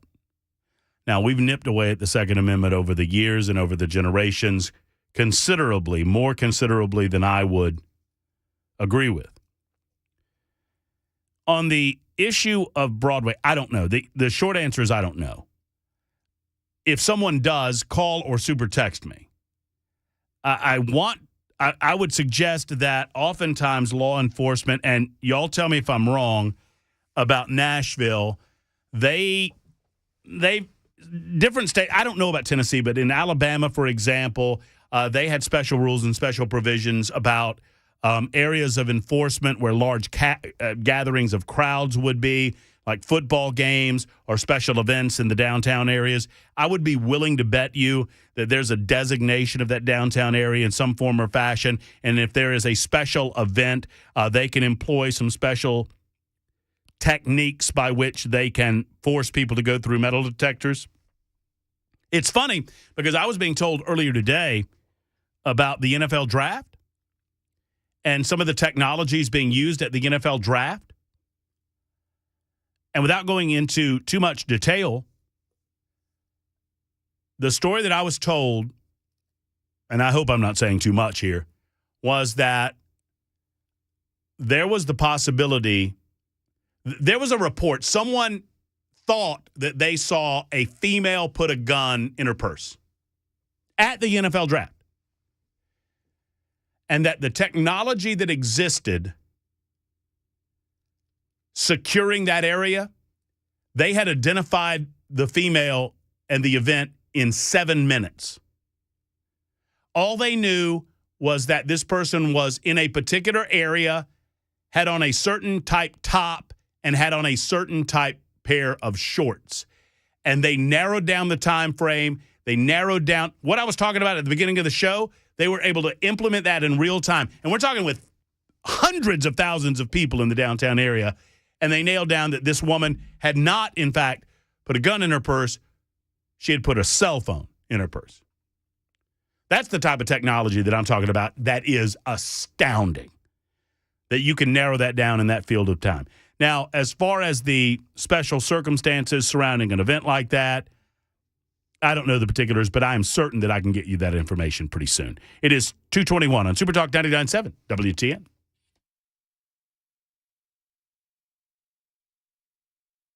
All right, the Dr. Gill Center for Back, Neck, and Chronic Pain Relief is available for you in Franklin. Let's talk about it. You know, I had neck issues that were radiated to my shoulders, and I thought it was a muscle-related issue or maybe stress. What I did not know is that I had a compression in my upper neck, and Dr. Wendy, she identified it. I went in, and for me, it was $39. Right now, they're running a special for $23. More on that in a second. And she gave me my full diagnosis. She ran down some of the areas, the problem areas that I identified. We took x-rays. She examined the x-rays using her expertise and knowledge in the field and identified some of the pinch points and identified a compression that I didn't know existed. And I got decompression therapy on my upper neck, and now I have no pain whatsoever in my upper neck area. Now, I've got the lower back issues that'll be with me all of my life, but I get therapy on those at the Dr. Gill Center, and I absolutely love them as well. $23, that's all it will cost you for your initial consultation. Go to the professionals that originated so much of the technology that we enjoy in 2023 in Nashville, Tennessee, and Middle Tennessee. Go to the Dr. Gill Center for Back, Neck, and Chronic Pain Relief in Franklin. I encourage you to contact the Dr. Gill Center and schedule an appointment today.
President Biden speaks in Poland today, and an update on a story from yesterday about a Middle Tennessee teen in a car crash. Gets a little sadder. That and more. 2:30 Super Talk 99.7 WTN.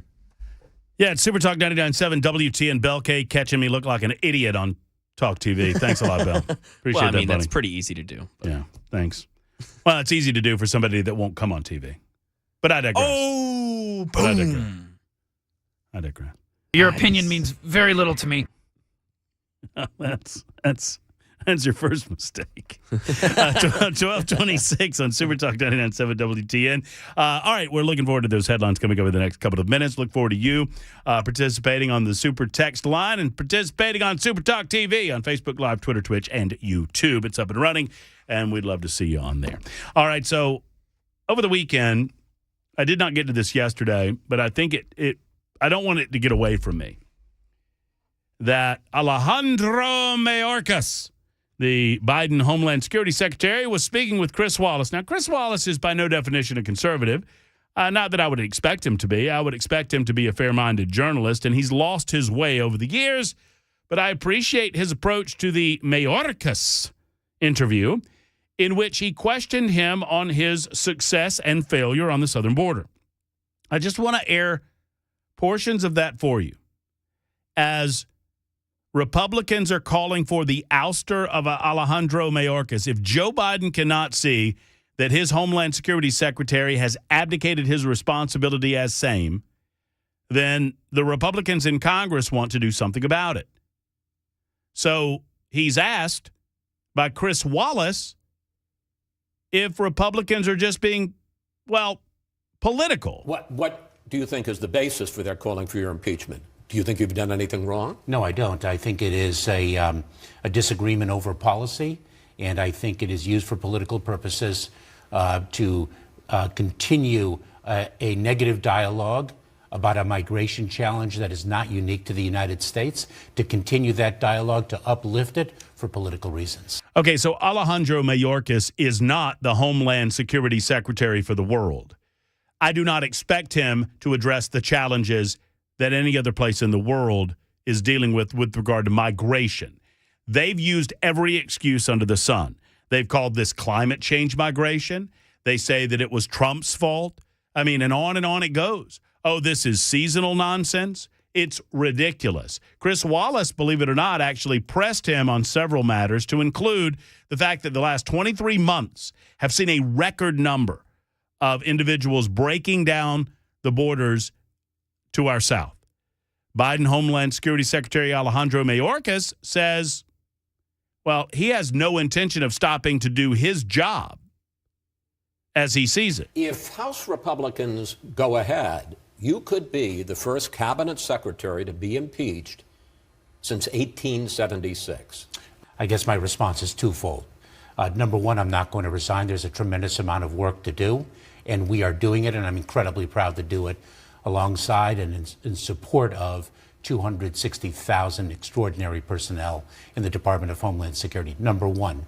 Number two, I call upon Congress, as the president has done, as this nation has done, to actually fix an immigration system that has been broken for decades. So they're blaming that. This is the refuge of the Democrats every time. We talk about the immigration issue as if it's this massive, complex beast of an issue. And I suppose the back end might get a little complicated. But here's what's not. Everything having to do with immigration starts with securing our borders. And we have every ability in the world to do so. They are hinging their their immigration policy on the notion that everyone that says the word asylum gets to come into this country and stay here. I mean, seriously. All you need to do is claim asylum, and you get about 4 years of free time in the United States of America under the Biden administration, at least. And that 4 years is if you choose to attend your asylum hearing. I know that some people think I'm making more of this or that I'm making things up when I say this. If you go to the southern border and you say that you want to file an asylum application, You are allowed into the United States of America, and then you just disappear into the fabric. And it takes 4 years to even process your asylum claim. And that's even if you show up. All you have to do is not show up, and you're here, man. And the Democrats know it. Alejandro Mayorkas can't even tell you what secure means. But when you say it's, what does secure mean to you? It certainly doesn't mean that people aren't able to get across the border illegally. Of course not. But by that measure, the border has never been secure, right? Since the Department of Homeland Security was created, individuals have evaded. So by what measure is it secure now, sir? So there is not a common definition of that. If one looks at the statutory definition, the literal interpretation of the statutory language, if one person successfully evades law enforcement at the border, then we have breached the security of the border. So what we try to do, what's your definition? What our goal is to achieve operational control of the border. The man can't even define secure. And we expect him to control the southern border. Okay. It is laughing. It's 2:31 on Super Talk. As promised, we'll get to Glenn Funk in just a moment. Right now, as promised, we'll get to the news with Mac Maury on Super Talk 99.7 WTN.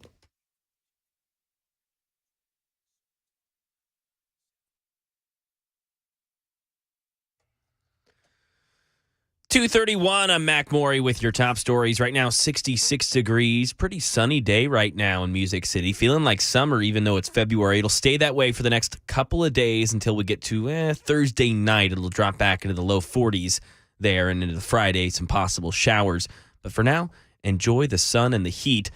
Looking at traffic right now, pretty solidly going around town. The South Loop, 40 east up to 24 west. A little bit of a slow go there. Other than that, looking pretty easy going. Weather and traffic coming up soon. President Biden speaking at the Gardens of Royal Castle in Warsaw, Poland today to mark 1 year since Russia invaded Ukraine. Biden saying the work of freedom is, quote, important. Here's Ann Pinnell in Warsaw. He made it very clear that this is not going to be over very soon, that there are going to be dark days ahead, but that the battle here is about more than just Ukraine. It's also about the future for democracy in the West, in America, that it will impact everybody's children and grandchildren, their children and grandchildren. In other words, it's a struggle of the ages, and that's why, for me, I think this is an historic moment. In total, the U.S. has given about $30 billion in security aid to Ukraine since the war began about a year ago. And an update on a story from yesterday, a 16-year-old from Middle Tennessee was injured in a car crash in St. Louis while she was there for a volleyball match, and we now know more about the results from that crash. 16-year-old Janae Edmondson was hit while walking to her hotel with her family, and because of that, has had both legs amputated. The car ran a yield sign while going 20 miles an hour over the speed limit, hit another vehicle that ended up colliding into Edmondson. She was a three-sport athlete who had committed to playing college volleyball next year. A GoFundMe has now been set up for Edmondson. And that is the latest news. Weather's next. I'm Mac Maury, WTN News.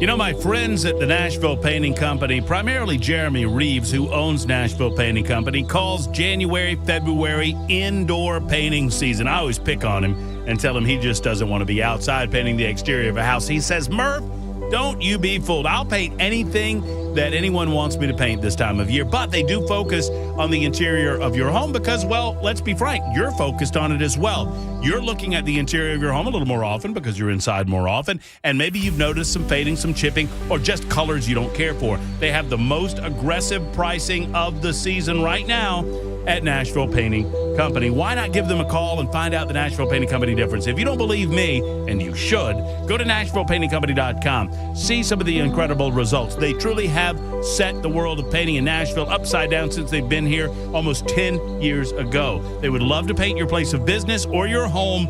Make the call. 615-635-0350. 635-0350. Tell Jeremy and his team you heard about him on Super Talk and the Matt Murphy Show, and that I sent you to Nashville Painting Company. Hi, I'm Paul Winkler. I've been teaching investing on Nashville airwaves for over 20 years with the Investor Coaching Show. And in that time, I taught a lot about how markets work and how we invest money and academic principles of investing money. But I've also talked an awful lot about how to avoid the mistakes that people often make with their money. Think about it. A lot of people sold out of the market at the worst time when COVID struck, or when TARP happened, the Troubled Asset Relief Program, or gold, they invested in that at the worst time.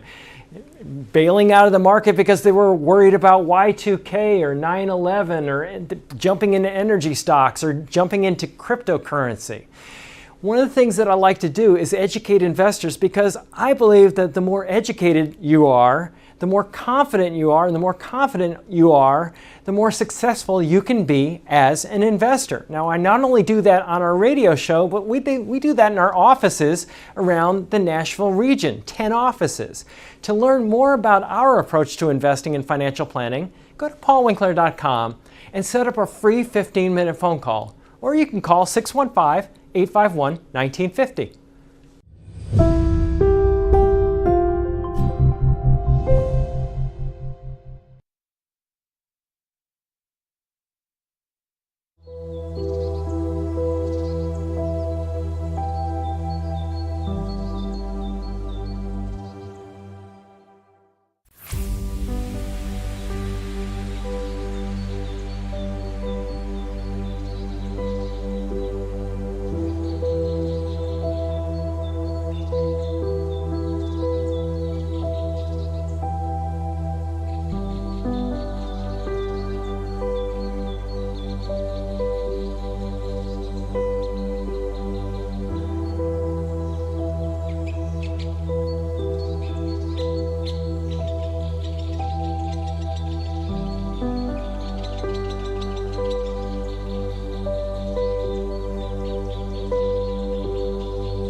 Super Talk 99.7. Whoa, a little hot.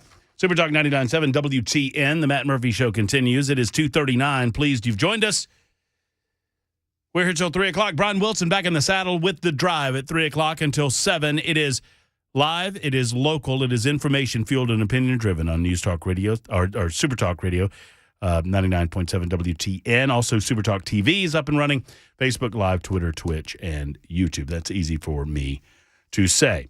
On the super text line, Matt, immigration to this country is only broken when the immigration laws are not enforced. In other words, it's broken when the liberals get in the way. Appreciate you, Matt. John in Lawrenceburg. You know, John's right.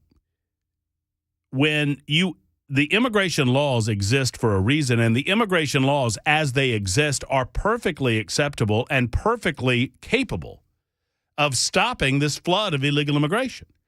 We need to stop pretending that this nonsense of claiming asylum, therefore we accept asylum claims, is something that we have to do.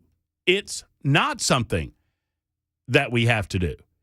And just to the point that I was making a moment ago, and then I'll get to the Glenn Funk story as promised, none other than Chris Wallace questioned Alejandro Mayorkas on this nonsense about, quote, asylum seekers. There's a considerable disagreement whether these are legitimate asylum seekers or just simply people who want to cross the border because they think they'll have a better life. Of course. And so they make their claims, and the initial threshold for those claims under the law is lower than the ultimate asylum standard. But in the meantime, they were in this country for 4 years. Correct.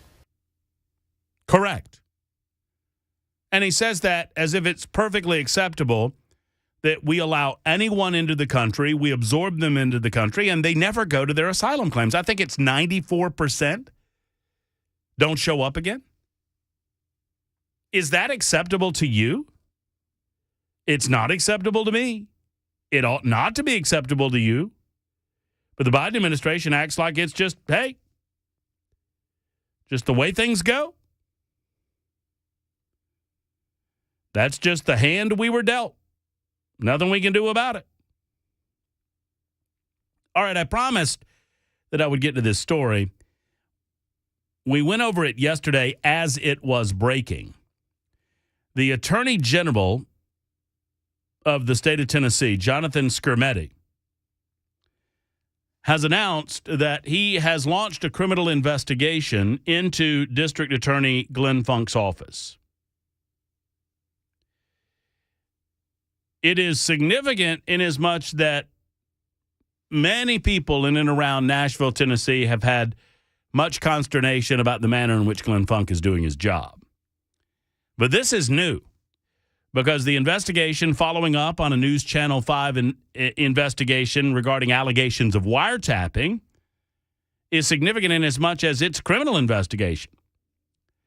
Skrmetti's office is not saying much about it, as you don't expect them to, but they are investigating into whether or not Nashville District Attorney Glenn Funk violated the law by setting up a series of cameras or audio recordings within the confines of his office.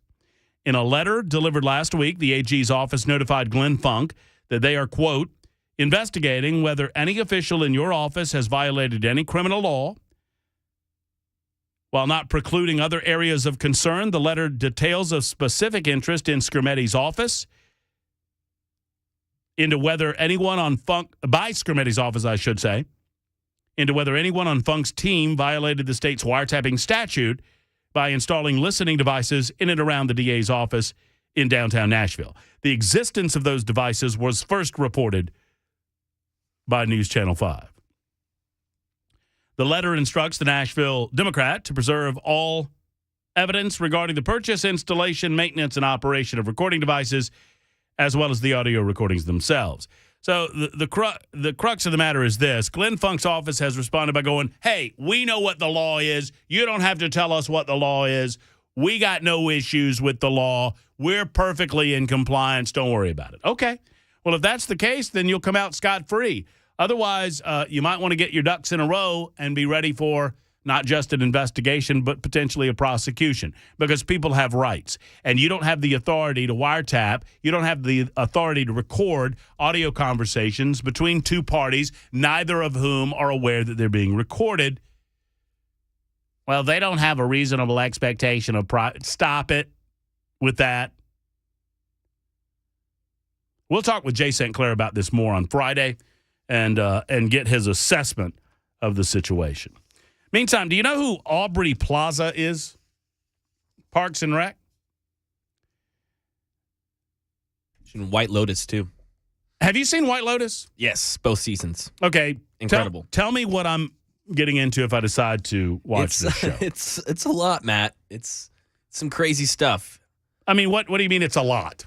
I mean, you don't have children, so I guess you don't need to worry about it. That's really all I was saying. It's pretty graphic, and a lot of the content is. I have a wife. She gets a little upset about some of that stuff. I mean, what are we talking? We talking about nudity? We talking about sexual comments? We talking about language? We talking about all of the above so far. Keep going. Yep. Sure. So there's just a lot of adult-related. Yes, a lot of adult content. I would say more nudity in the second season, more drugs and alcohol in the first. Would be my. I'm a murderer that eats babies. What is the premise of The White Lotus? I mean, how would you describe the premise? What is it? The White Lotus is a hotel. Season 1 and season 2 are not related. They're different White Lotus hotels with different casts. There's only one same character that you don't even really need to know. Jennifer Coolidge is the actress that plays her. You don't need to know her background there. But yeah, basically, you kind of follow all of these separate plot lines of these guests that come to the White Lotus, and you see a lot of chaos ensue, and a lot of it is, I would say, relates to, like, I don't know, modern. I can't think of the word. It's sex, drugs, and rock and roll. Yeah, I mean, yes, but I'm trying to think. It's like it's self-reflective. It's looking on the content going on in modern day society and relating it to a show. Where is the White Lotus Hotel set? I mean, where is it? Does it say, like, what city? Is it in America? Is it overseas? What's the deal? There's one. Yeah, both of them I think are in America. They're different locations. But you would recommend it if I'm down for adult content related. Yeah, program. Really, really good writing, fantastic acting. Yeah. And Aubrey Plaza was in White Lotus first season, season 2, and she is. Who did she play? She played in Parks and Rec. She was Chris Pratt's love interest, right? Yes. Okay. Yes. All right. Well, in a recent interview with The New Yorker, Aubrey Plaza shared that she has met the President of the United States on a couple of occasions, and she first met him when she was 16 years of age at a Joe Biden Youth Leadership Conference. And based on what she has said to The New Yorker, I think it went exactly like you would expect it. Giggity. Now, she did not admit to Joe Biden sniffing her hair, but she did say this. She recalled being, quote, really angry with how the event went. Now, when would this have been? Someone very quickly look up Aubrey Plaza's age. What is she? 30? Wouldn't we guess about 30 years old? She's actually, she's 38.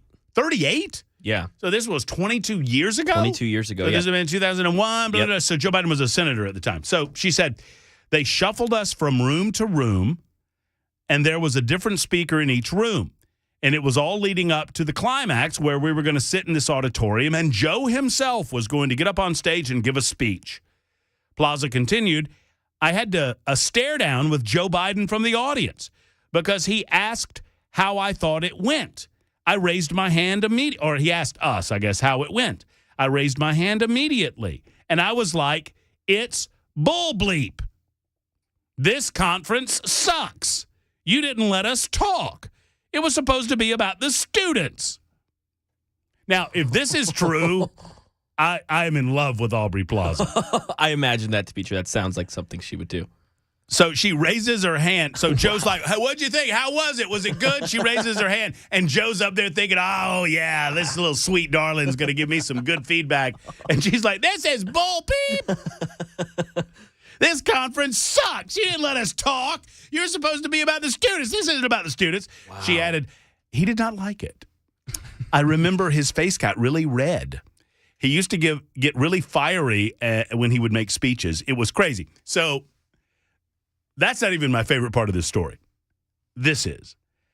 So they met for a second time while she was filming an episode of Parks and Rec when Biden was vice president. Quote, before the tour, I saw him, and he remembered my name. He always tells me the same story. His first wife went to the same high school that I went to. So the times that I've met him, he says how he used to wait outside the convent for her because it's an all-girls Catholic school, and it's supposed to be a very sweet story, but I've heard it a lot. And I'm like, I know, Joe. So apparently, Hey, I know Parks and Rec. Hey, how are you? Where are you? Where are you? What's your name? Your name's yeah. You went to school that I went to is Where am I? What's going to happen to me? Here's what we do there, right? We'd while all the girls are there, I would just hang out there. Girls are coming out there. Go sniffing their hair there. That is not a joke. That is a natural fact. He doesn't. The funny. And look, I understand. My grandpa used to say, "Getting old's hell, but it beats option B." Right? I mean, we all got it coming, but the idea that Joe tells her to say, "I went to school," Mr. President. I mean, it's not unique in as much as he gets on stage and tells all of these same stories over and over again. He doesn't know that we remember them, and I guess he does that in private life as well. Before we go, I got a woman who received a surprise in her leggings. Prosecutors have dropped, as predicted by me, some of the bigger charges against Alec Baldwin on the set of the film Rust. Charges against him. California is set to ban gasoline-powered lawnmowers, and there's an item that has been recovered from Great Britain. As time allows, I'm going to get Mac Morey to guess what the item is. It's 2,000 years old, and it was used in the home. More in a moment on Super Talk 99.7 WTN.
3 o'clock, I'm Mac Maury with your top stories. Right now, 67 degrees, a nice sunny day in Music City. It'll stay that way here tomorrow, and then tomorrow night, some possible showers, bringing us into Thursday. Still sunny, high of 80 until we get to the weekend, where we have that cold February weather come back. Weather and traffic coming up in just a few minutes. President Biden speaking at the Gardens of the Royal Castle in Warsaw, Poland today to mark 1 year since Russia invaded Ukraine. Here's Louis Martinez on additional U.S. aid to Ukraine. We have the president announced yesterday while he was visiting inside of Kyiv that there would be about another $460 million in military assistance to Ukraine. We're talking about more javelins. We're talking about way more artillery rounds that the Ukrainians do need for their fight against the Russians. What's going on in eastern Ukraine right now is just a back and forth of a lot of artillery shells. It's a brutal battle that recalls the terror and the horrors of World War I in terms of trench warfare. The Ohio train derailment. EPA Administrator Michael Reagan today ordered Norfolk Southern Railway to take responsibility for the cleanup efforts in East Palestine, including the cost after the train derailment resulted in a massive release of toxic and hazardous material into the area 2 weeks ago. Melissa Smith owns and runs a farm in East Palestine and says she's been forced to pay for testing of her own water and soil out of pocket, saying residents have no choice but to take matter into their own hands to verify the safety of their homes and their businesses. We're not alone. There are a lot of people who are still reaching out through social media saying they've not been tested or they've got lack of confidence or we're just not seeing results of the well testing coming in quickly enough. The governors of Pennsylvania and Ohio held a joint press conference with the EPA Administrator Reagan today and have made a criminal referral to the Attorney General's office and are looking into other legal steps to take. And Vanderbilt University is apologizing to students over a condolence email using artificial intelligence. Here's Derek Dennis. Outrage among students at Vanderbilt University, the school's Peabody College of Education, admitting and apologizing for using artificial intelligence software to create a sympathy email to Michigan State University over that school's recent campus shootings. But in the small print, the email noted the message was a paraphrase from OpenAI's ChatGPT artificial intelligence language. An associate dean at Vanderbilt saying using ChatGPT to generate communications on behalf of our community in a time of sorrow contradicts the values that characterize Peabody College. And in Tennessee, News 2 did a report based off of rankings from ATTOM Data Solutions to find the 10 counties in the nation that are least likely to see a housing downturn this year. The criteria for the rankings included the percentage of homes at risk of foreclosure, along with unemployment rates and some other factors in those areas. 3 of the 10 counties in the nation are right here in the Volunteer State. Number 10, Williamson County, with 1 in about 6,500 properties having a foreclosure filing in the third quarter of last year. Number 8 was Rutherford County, with about 40% of homes in the area in the medium home in price. And number 7 was Knox County, Tennessee. And coming up at number 1 on the list was Benton County, Arkansas. And that is the latest news. Weather's next. I'm Mac Maury, WTN News.